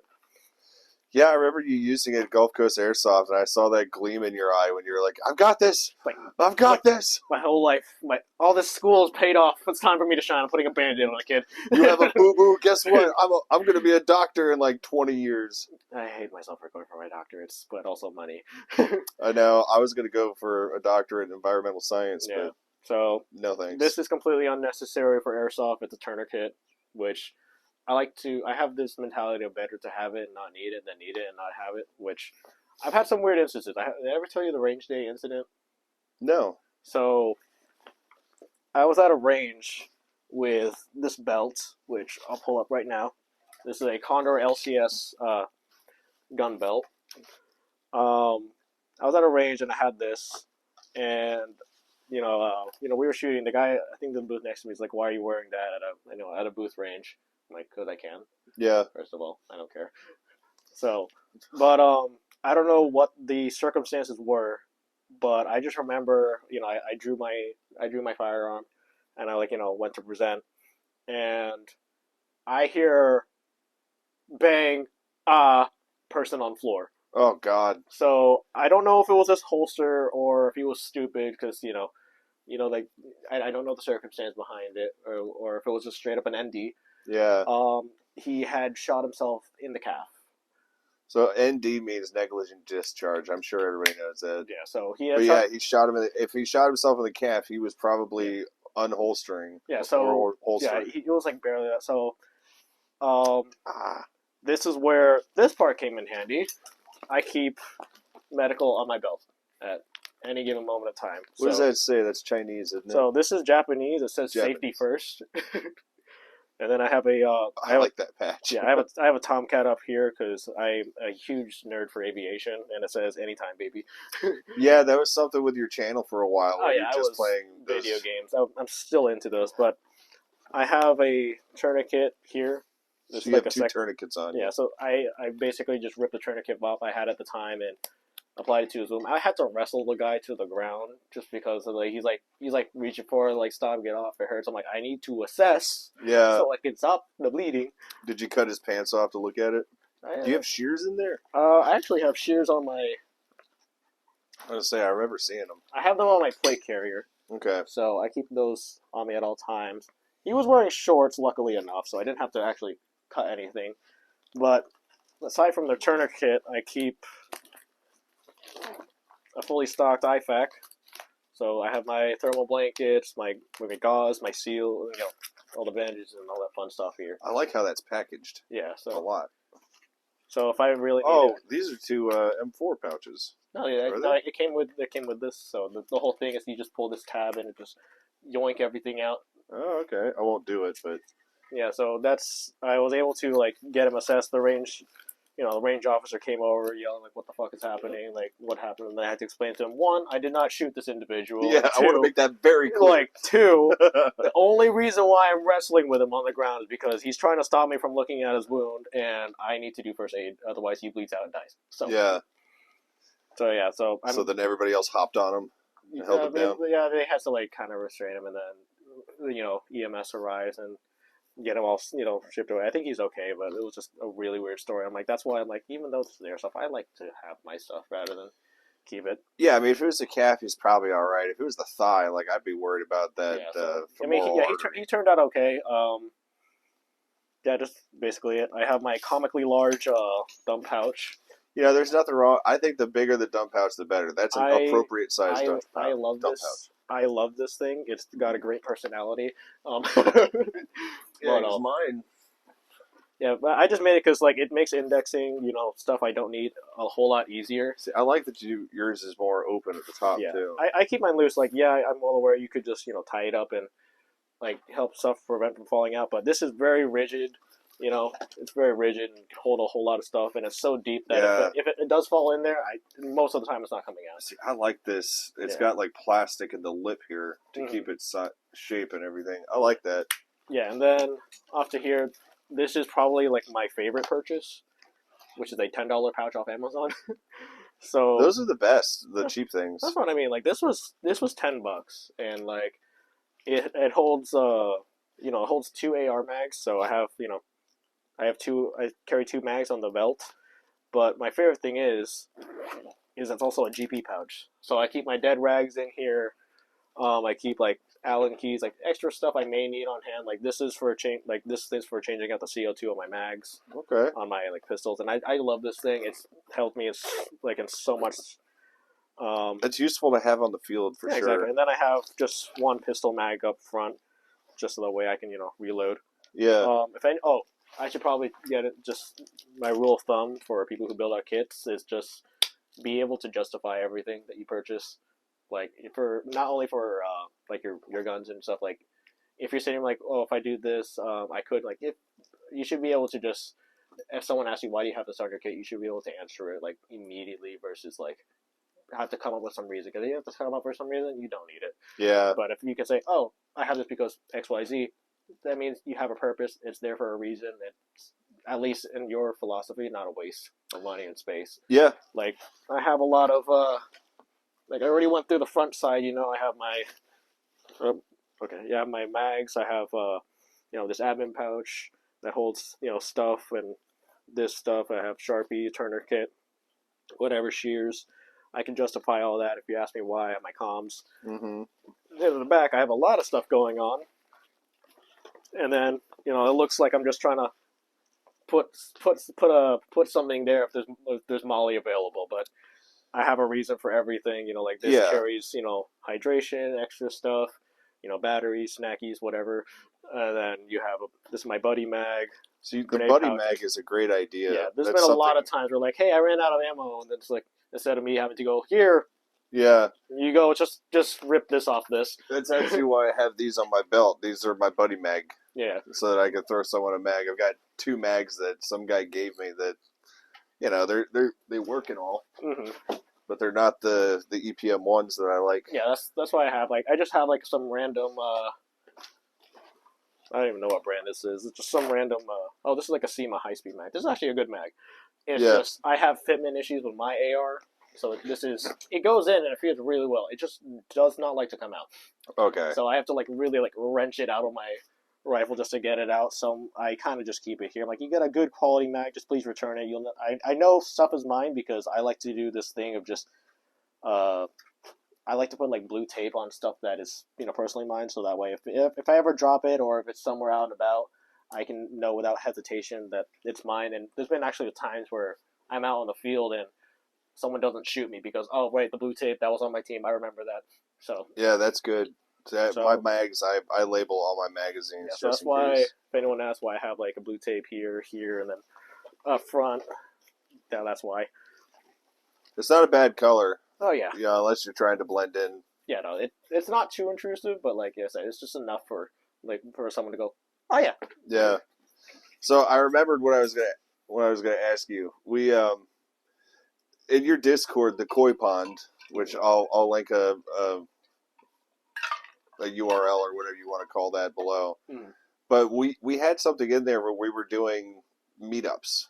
Yes. That's something that I really want to get started again because we had a group of people that we would go bowling. Yeah, I want to get out and about and like start doing stuff. There's a bowling alley like right next to my house, and I think there's one near yours as well. So Yeah, there's one right there. So we could technically get that going on. It's just I need to find like these little windows of time where I can Exactly. get going on that. Yeah, but I like that. It's also for those who are unfamiliar with the Koi Pond, it's my personal. It was my personal server that I kind of turned into a community. Mm-hmm. Yeah, I have meetups, so a channel where you can talk with other airsofters if you want to like just chit and chat, tech questions, bounce questions off each other. Got a marketplace where if you want to sell some stuff you can go ahead and sell. Yep. I'm not too active in it. I'll be completely honest. Same. And that's just because, like I said, I got a lot going on, and a lot of times at the end of the night I could be editing a video or stuff like that, but I got people I want to spend time with. Sometimes I just want to unwind playing games with my friends. So yeah. I just have a bit on.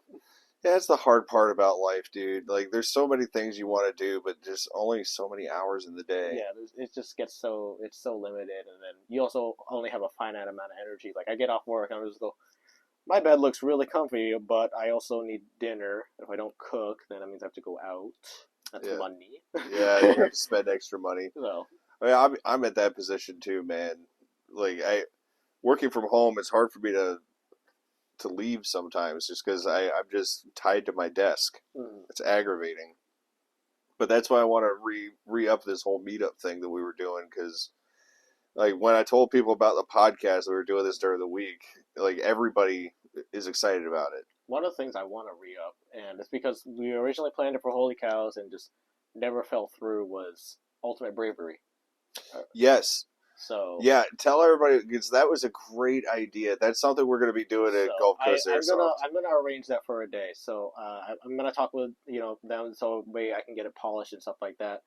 It all started at the time because I was watching like some YouTubers play like Strat Roulette at like on Counter-Strike, where they were like, okay, for this round we can only do this, or we can only hop from place to place. Yeah. So I wanted to kind of translate that into real life, and I felt like Airsoft would be a great thing to do it. And I had really good reception, and a lot of like people saying they definitely want to do this. When I like first launched the idea, I never really got like the final touches going, and just never got the ball rolling on it. But basically, essentially, it's regular Airsoft. Go around, shoot your friends, like you normally would. But there's like there's a twist. We kind of hinted at it with red light, green light at GCA, where like there's a red light, you gotta stop. Green light, you can go. Yeah. And stuff like that.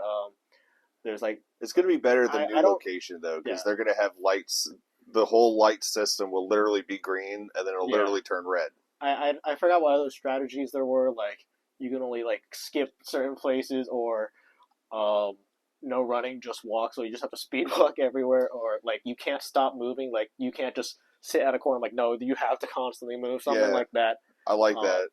There's a bunch of different strategies, or like just little like twists to the round that like we had there. So basically every time you go onto the field, it'd be a new like set of rules that you gotta abide by, and just kind of adds its own twist and challenges to that round. I think it'll be a lot of fun.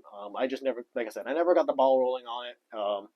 And I just kind of got the idea from like watching YouTubers do it in Counter-Strike. So is that something where you'd have the handicaps on a wheel and they would just spin the wheel for their handicap? Yeah, basically. I think that's fantastic. I think that was like one of the deals we went for. Like basically everyone like we write like write it down on a strat. So spin the wheel, see what gets picked, and for that round, like okay, well you are only allowed to shoot offhand.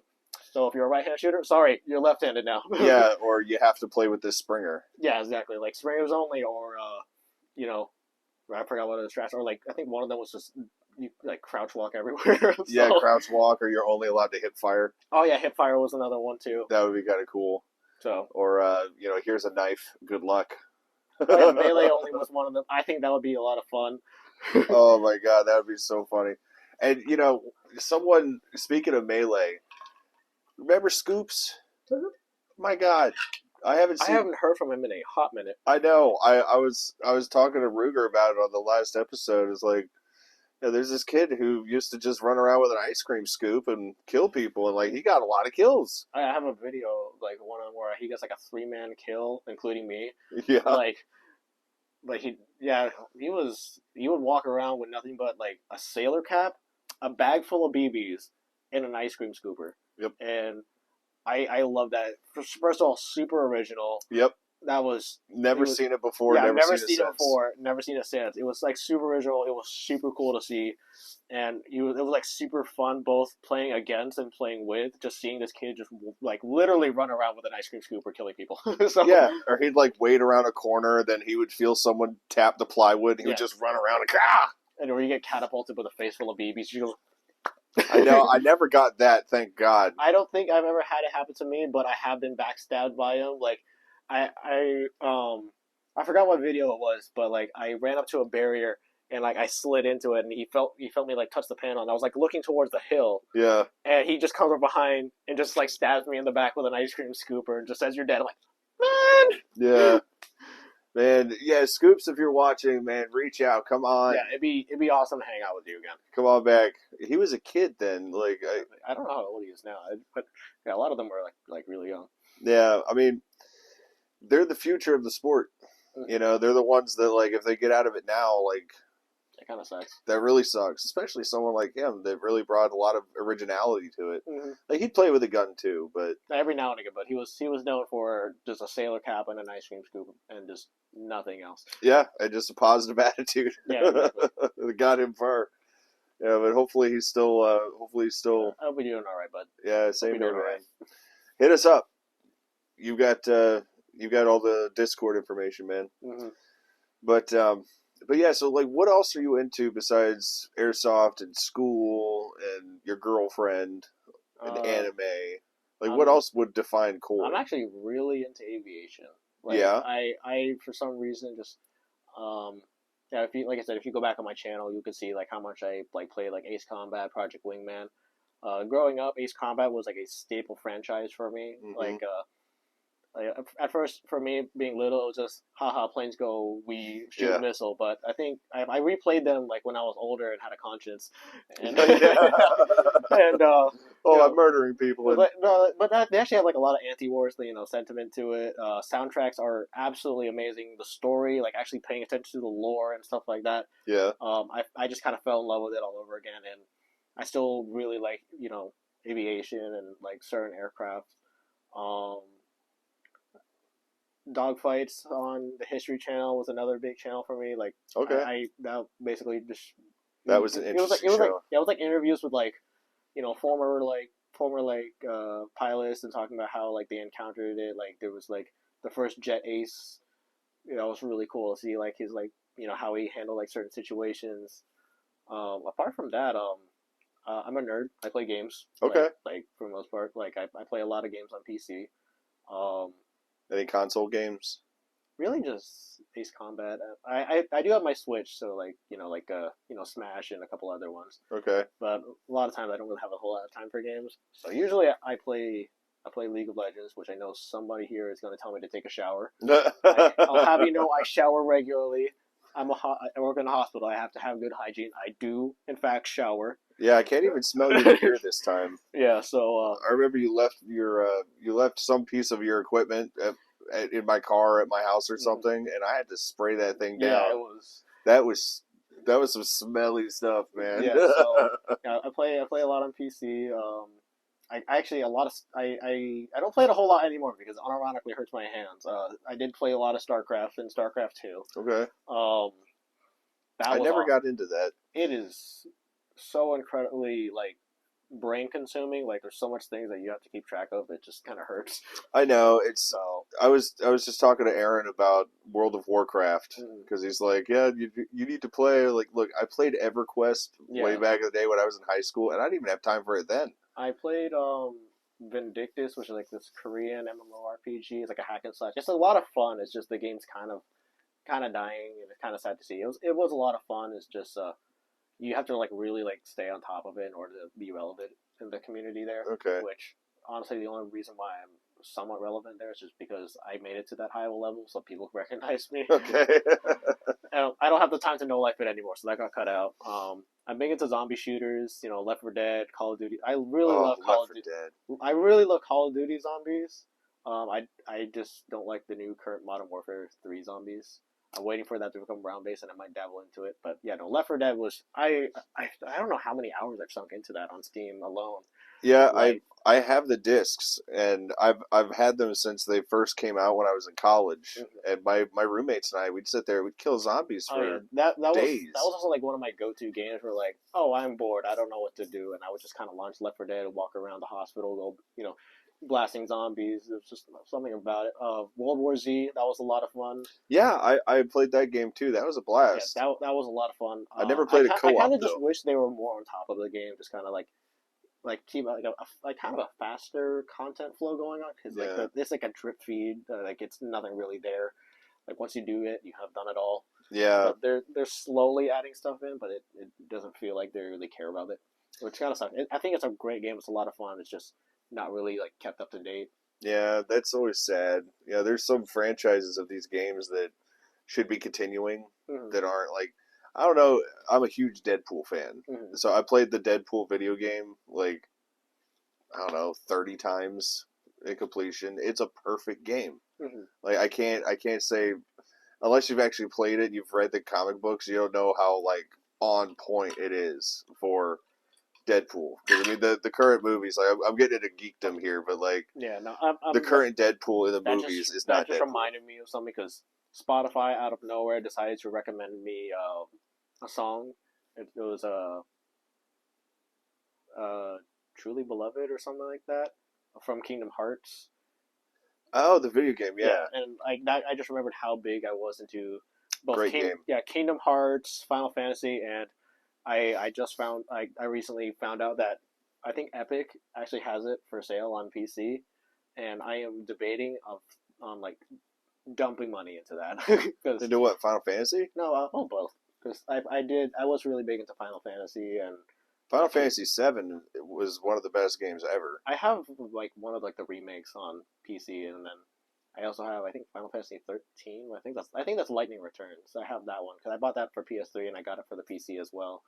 Like I have I have a soft niche for like JRPGs like that. Like Same, I like love like those. I said, Final Fantasy, Kingdom Hearts, Nier Automata. I just for some I feel like it's just because I never had the time to really like sit down and immerse myself and fully enjoy it. So You have to be at a special point in your life to do that. I have like 2 video games I have saved. I've got Red Dead Redemption and The Witcher in case I'm like laid up and hurt.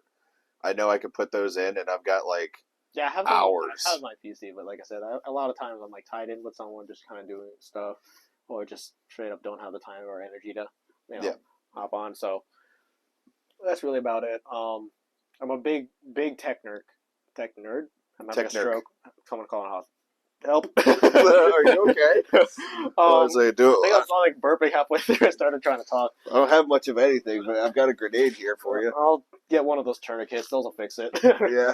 But We'll just put it on your neck and play how much windlass can you take? How many times can I spin the windbreaker? Right. I'm I'm surprised you haven't seen that in like a movie or something. That's a great idea. So I am kind of writing a movie for Airsoft. It was my original movie idea that I'm putting a lot more Airsoft into. That would be a great funny kill for someone to do, to like run up to someone, put a tourniquet on them, and just But it takes like 20 seconds of them going like the guy's slowly So I'm really big into tech. In fact, originally I was going to school for computer stuff. I was doing like IT and computer hardware engineering. Oh. So I'm like really big into PCs, but I kind of fell out of it. But it's good that you're doing the medical stuff. I still really like PCs, but I think at least for career wise, I think medical is more my calling. I like to be hands on with people, like helping people and like interacting with them. So that's kind of what like spun me in the direction of medical. When it comes to computers, though, I like computers. Like really nice desk setups and doing all that stuff. In fact, I'm planning on like doing like a renovation for like my computer setup like very soon. Same. Just because I can. The cords, because I have my giant desk, which is you've seen it. Yeah. It's from USF. It's from their computer lab. Mm-hmm. So it had those gigantic, old school deep monitors on them and stuff. Yeah. So I've got my work computer, and then I've got my editing computer systems there, and there's just cords and post-it notes and crap everywhere. And it's driving me nuts. I think one thing I want to do is I want to do like kind of cinematography. So Yeah. that like I hear like I have a lot of songs where like I can like envision like slow shots and shots of like like airsofters running around and like Yeah, dude. doing like all cool tactical stuff to some nice music. I want Yeah. to get into that. It's just I don't have the equipment. Two, I have no idea how to do it. I tried my hand at it one time with I think it was called Return, and I did that to The Call. The song was called The Call. Okay. And I kind of botched it because a lot of it was just okay. I got footage and I just kind of dumped it all together because I really wanted to try it out. But there were scenes where it was like really cool, and then there's other parts where like, and I recorded it with my phone, so it wasn't even the best quality. Right. I mean, So. what you're talking about is exactly what I want to do as well. Like, I want to make like some kind of short videos and short movies that are scripted. Yeah. Because I mean, I'm sure you have the same thing, and I'm sure you all have it at home. Like you're driving long distance or something, that one song kicks on, and then you're just like, oh man, I could see like people running in there, and, shooting a dragon or something. Or like throwing a grenade right when a beat drops or stuff like that. Yeah. I think those would be cool. I just haven't had the Or like there's a whole big smoke thing, and then all of a sudden a whole army emerges right through there, right when the beat drops. I don't know if you've seen it. You probably have it. It looks awesome.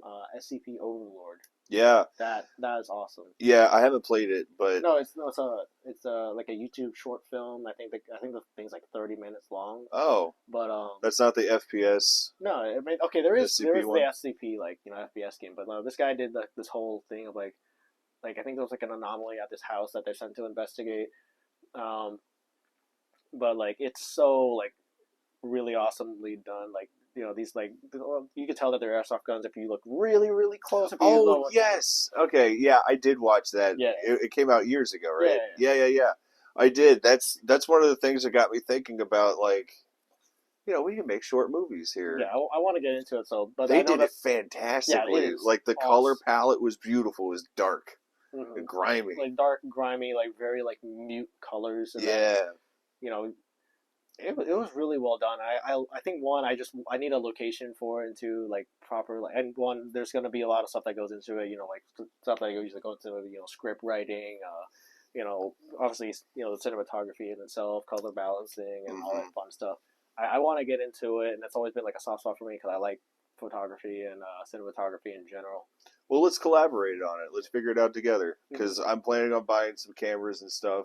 I've got a good bonus coming in that I've got to fix up the truck. I have the tax returns. There you go. I got tax returns coming in and stuff like that, so I'm hoping I can pick myself up a little, treat myself. Yeah, well, let's figure it out because I'm definitely wanting to get into that, and I don't know if you saw. Are you on Facebook? I am on Facebook. Okay. I am probably real soon making like an actual business page. You need to for it because a lot of people are like, how do I get Koi? And I use Facebook. I'm like, it's my personal. Like, yeah. I'm not gonna lie. You can add me on Facebook. All I do is shitpost.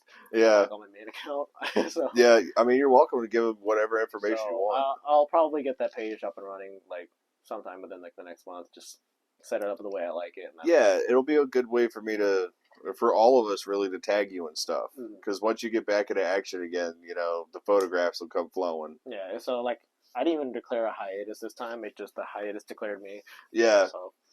Yeah, but I really do want to get into the movies and stuff because on Facebook, Tori from Lucifer's Wolves, she sent me this movie that stars a kid that played at BTA with them. Oh, that's awesome. Yeah. Oh, yeah, I saw the one day here, the cup and everything, too. Yeah, the Wolf Comes at Midnight. Great movie. It was it's not like everybody's cup of tea, I'm sure, especially in the horror world where there's no gore at all. But it shows me that, like, low-budget stuff, we could totally do it. We just need locations, which a lot of airsoft fields are pretty good locations. Yeah. Yeah, get a smoke machine in there, get some weird lighting and stuff like that. Yeah, so. Some extra props. I think that's doable. I mean, we got plenty of props. So. Yeah, no, plenty of props, plenty of smokes. I've got a whole box of these EG67 sitting next to me. Jealous? But yeah, so I mean, is there anything else you want to go over? Anything you want to plug? Off the top of my head, no. If you want to subscribe to the channel, please do. I'm not gonna lie, I don't know when the next video is going up. So actually, that's a great question to end on. What does the 46th Koi mean? Because that's not your name is not Koi. I just realized. So yeah, Your so name is Colin. yeah, so my real name's Colin. So my name's two different parts. I'll go into the 46 first, I guess, because that's the start of it. Yeah, So because that's weird. That makes it sound like you're the you had literally 45 of your ancestors yeah. playing airsoft, which is physically impossible unless you're also Time Lords. So on one part, I'm a absolute fanboy for like this Japanese like series of girl groups called they're called the Sakamichi series. Sakamichi. Yeah, so there's I think Girl like pop group singers. yeah, so like Okay. there's there's I think flagship is what they're termed. There's Nogizaka 46. There was Keyaki Zaka 46, which is now Sakura Zaka 46. My current favorite, which is Hinata Zaka 46, and there's a co-ed one I think called I think they're co-ed. It's Yoshimoto Zaka 46. What's with the 46?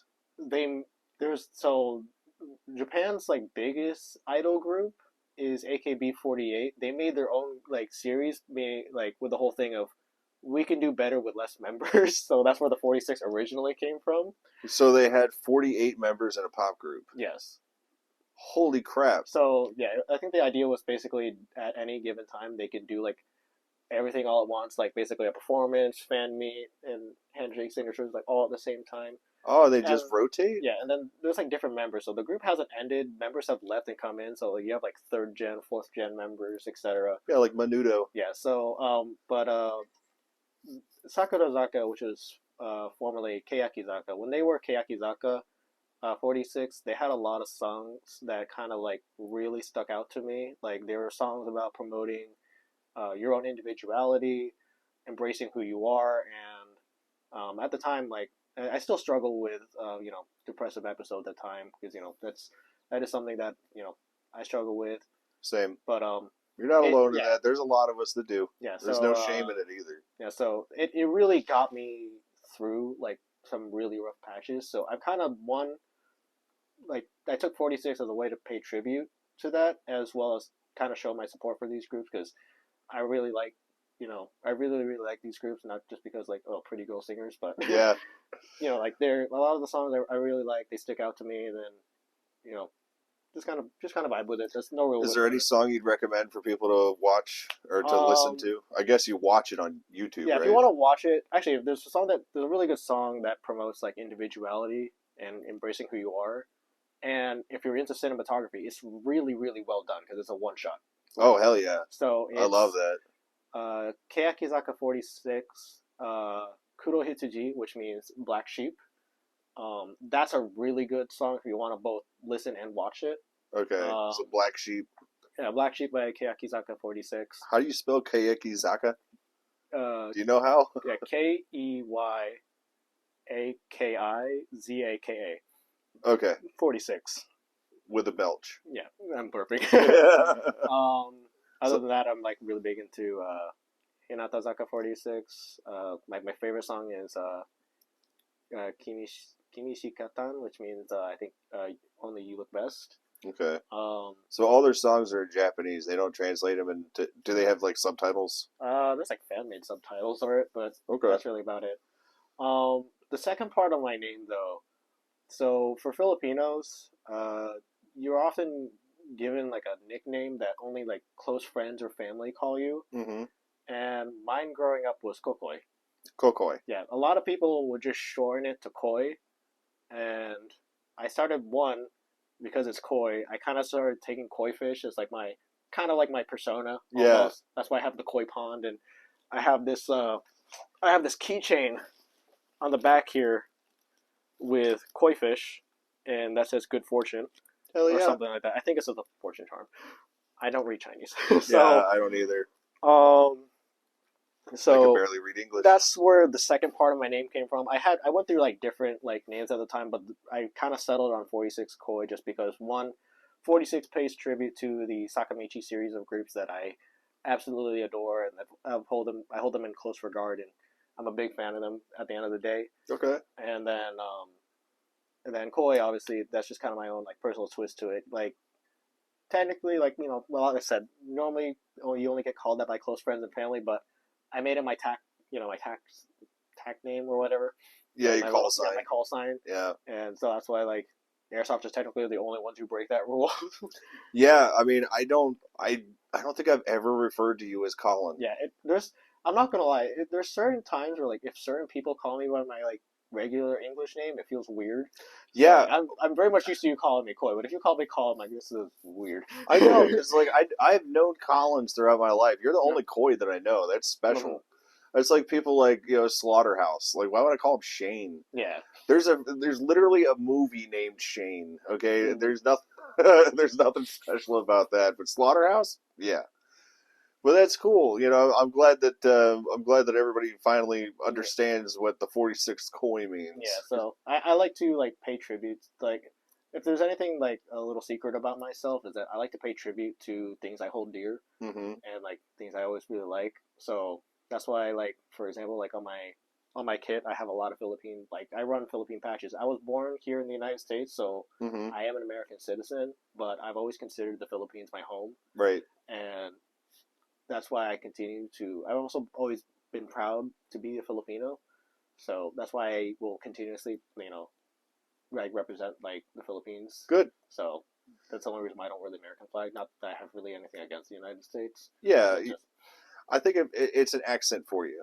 For Yeah. sure. I think that's a cool thing because there's other people that wear other patches, Mhm. for other countries and, yeah. for the U.S., for other versions of the U.S., Mhm. and I don't find anything wrong with that at all. But, like, how, you say the Philippines is your home. How often do you get to go there? So we usually go back every few years or so.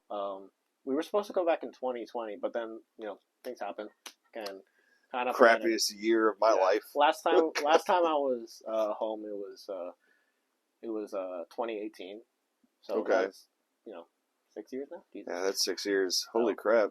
Yeah, 6 years now. That was the last time I was home, and I miss it. I always have a lot of fun when I'm over there.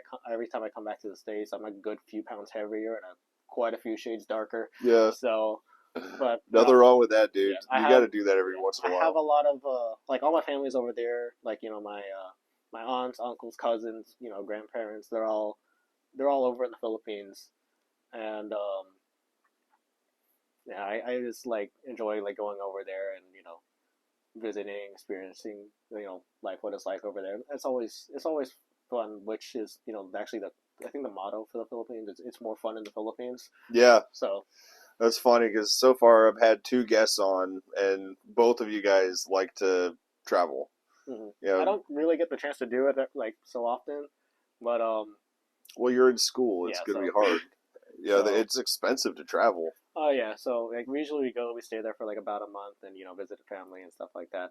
So I'm looking forward to, I don't know when the next time I go. I'm just very much looking forward to it, and just kind of getting back in my roots. Hell yeah. So Yeah, I hope you get to go back soon. That way you Yeah. can bring back some interesting souvenirs. I'm guessing they don't play airsoft over there. actually they do. My uncle actually, funny enough, he's got a team. I think it's called Team Reloaded. Really? He actually played a lot of he actually plays airsoft in the Philippines, and he was like, I don't think he plays as much anymore, but he was like really into it. And I remember when I was little, he asked me if I was doing it, if I wanted to try it, but I was like little, I was scared, and Yeah. I think the only airsoft experience I had at the time was like the backyard airsoft where all you have is like cheap, crappy guns, and Yeah, you're the just in your springers. backyard shooting each other. And I'm like, oh, this hurt. I don't want to do that. But then here I am, later Yeah. down the line, just 10 plus years like later. 10+ years, like hundreds, if not thousands of dollars sunken into the sport. Like, Oh yeah. I mean, this wall right here. I don't even want to do a price breakdown of all of this. And I then- know. Sometimes I look at that wall and it's like a wall of like really bad decisions. Oh yeah, no. There's a couple of guns where like I bought you. I'm like, you were cool at the time, but this was a horrible financial decision for me. Oh yeah, Like, I've got some up here I've never played with. I have an AK 103 that I wanted just because I wanted to Zenico it, and I Zenicoed half of it, and I still have yet to complete it. That's crazy. And then like, I have like my gas blowback guns, which I never really use them a whole lot because they're just the upkeep on those are a little bit harder. Yeah. So It'll be better once Gulf Coast Airsoft is back open and you can just Yeah. give it to the tech. Be like, here you go. I still need to drop the nozzle, like drop the FPS on one of them. But my girlfriend, she bought me, and like the gun shoots at like 450 FPS, which is a little hot for indoors. A bit, like twice as hot, Actually, almost. funny enough, that's actually not the hottest shooting gun I own. Really? Yeah, I have Do you have that little musket that shoots like 550 I FPS? have seen that. That thing's I ridiculous. Think holy cow! I don't know if I have that on video or not. I know who you're talking about. Yeah, it was at Holy Cows. Yeah. No, I have another like gas blowback gun. I think that thing shoots at like 490 with .2. So in order for me to get it to like 400, I have to run like 2.8s. Yeah, and I mean that's what you would run outdoors. Mm-hmm. Yeah, that's just your outdoor gun. Yeah. Well, the thing is, like, that thing is like. That Oh, big. it's long, It's like yeah. it's like a 10-inch barrel. Yeah, that's not much. So. But if you get a tighter bore barrel, the BB should fly further. Yeah. I'm not a tech or anything, Neither but am I.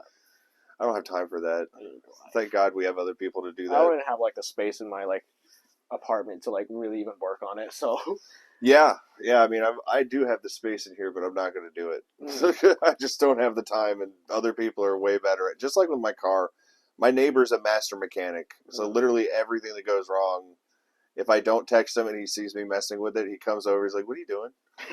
Like you know that you're just wasting your time here. I'm going to get this done in 5 minutes. You're going to waste 5 hours. Like, yeah, all right, fine. I'm better. I'm starting to get better at car anatomy, but other than that, I've upgraded from yes, that's an engine to aha, radiator. Yeah, So- I know what a radiator is. Did you get your bumper fixed? I got my rear fixed, not the front. That one's still being held by Zip Ties and Dreams. Okay. So He ripped his bumper off. yeah, I didn't see a like concrete landmine with rebar poking out of it, and I drove over it, and then I backed up and it ripped like the whole thing off, and it's being held together with Zip Ties and like Dreams. I know. I was in the car when that happened too. I was like, I oh was god. freaking out, and I know. Luckily, it was just plastic that broke. yeah. So I mean, I do want to get that fixed. Like that Civic has seen better days, but I intend to like basically keep her up and running as long as I can. Yeah. Like it's held me good, and Civics are like they're up there with Camrys of just as long as you feed it oil, cool. Yeah, it's most Asian vehicles in general. Like they're built. Except Nissan. Nissan's just kind of up there, but I know. I like Hyundai. I have a Hyundai right now, and I it's want to get a Hyundai. There's a Hyundai. I think it's a Santa Cruz that I want to get, which I know it's not a real truck, but I don't want a real truck. It just that thing seems cool and yeah. it'll fit what I need it to do. Yeah, some of the people that have real trucks have real problems. I got there that most recent hurricane that was coming by. I was at the Chick-fil-A drive-through, and I'm in my little car, and there's a part where we're supposed to merge, and like I'm merging over, and then I just see this truck coming at me, and it just starts like scraping my car, and then the guy gets out and like.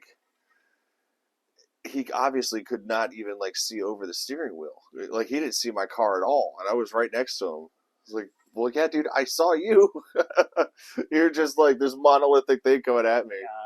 Actually, now I should ask you the question: which in your opinion do you find worse, lifted trucks or squatted trucks? Lifted trucks. So you don't. I would say squatted. Squatted. I like to go to car shows, Uh, and you see those squatted, murdered out trucks there a lot. So I've got a Okay. fondness for them. I think it's just people who drive them on the street, unironically, like squatted to that degree. Yeah. I don't think those are cool. I mean, No, lifted no. trucks I can see because there's like at least there's a purpose behind it.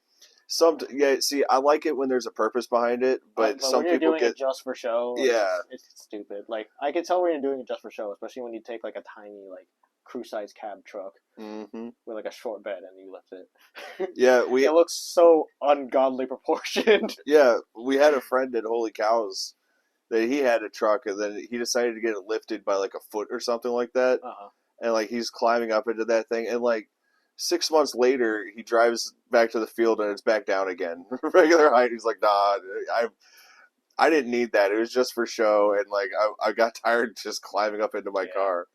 Also, I'm short. I can't climb into those. Yeah, I'm incredibly short. I mean, I'm tall, and I still don't want to climb up into that. I'm fine.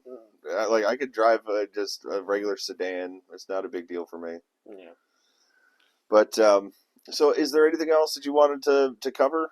I feel like we got a lot done. I didn't. I think we got it all. I didn't track the time. I haven't been tracking the time either. I haven't either. I see that it's like 8:30. That's about it. Oh snap! So yeah, it's probably been about an hour and a half. Yeah. So I mean, subscribe to the channels. Obviously, you have his. Again, you can subscribe to mine. I don't know when I'm uploading next. It's just when I get a chance, I guess. At the very least, you got backlog footage. So I do have. I'm sitting on quite the backlog. I have like a Springer only game that I did with only a small handful of people at GCA when I went to that event. That was a lot of fun. I also have like the days from from the closing that I need to get up and going. Same. I didn't want to really do it a disservice of just everything one video, throw it up there, call it done and dusted. I wanted to at least do it proper, so I'm gonna split them into 2 videos. That's where I was at. I was going to do a year-end mashup compilation of like an hour-long video. Yeah. And, I'm having issues with my external hard drive where it doesn't want me to take anything off of it, so I'm going to have to figure that out. But it was great sitting with you, getting to know you, man. It was good seeing you again, too. Yeah. It's been a minute. I need to stop burping. Help. Well, we're only drinking Sprite, by the way. Yeah. So, I mean, if you're drinking with us at home, just enjoy whatever soda you're having. There's been no alcohol Enjoy in those your cigars. responsible beverage. Do not deny your car its intended purpose. Exactly. So yeah, that's exactly why we're not having drinks, is because he's driving back. Yeah, so. Yeah, but this was fun, man. I really appreciate it. And, hopefully we'll see more of you in the future on the fields. I want to get back out. As I said, it's just Windows. Yeah, we'll figure it out, man. Sundays, we're going to try to get to Outdoor Extreme Hudson. Heck, I even want to do eventually I want to do a range day. Just go out and just shoot some real seal. Yep, me, Ruger. Ruger's already said that he wants to do that. I'm gonna do I'm probably gonna do a private range day with all the guests on the show. I think that'd be a lot of fun, and I'm getting some stuff ready for that. So I'm excited. Okay, perfect. Yeah, we'll do that. We'll schedule that on like a Sunday when you're not working. Something like that, or when I get a break. If anything, I'll just get tired of work and just. No, I'm responsible. We'll request off. Exactly. I was gonna go. No. Yeah, exactly. I'm responsible now. I'm actually not the type to if I feel like it, I'll call off sick. But I only really do it if I unironically can. Yeah, I mean you should have vacation time, but we'll figure it out. We'll do a range day. We'll get because Ruger wanted to get out there too. There's a bunch of people who want to get out there. I mean, it's a fun little range. You'll like it. We'll make a video about it too. But all right, well, this was Adventures in Podcasting Episode 2 with the 46 Koi. Make sure you support him. Check him out on YouTube. Check out his new Facebook page that he's going to have popping up. Eventually, I'll figure out when to make those. Yeah, and just pop into his comments and make sure you pressure him to get back to playing with us and quit spending so much damn time with his family. Yeah. Imagine. Spend time with your real family, your airsoft family. Oh, you're right. I've been neglecting that one for a while. Yeah. So. All right, man. Well, it was a blast, man. Thanks again for coming out. Thanks for having me. All right, that's a cut. You okay if I use your bathroom? No, I'm fine with that.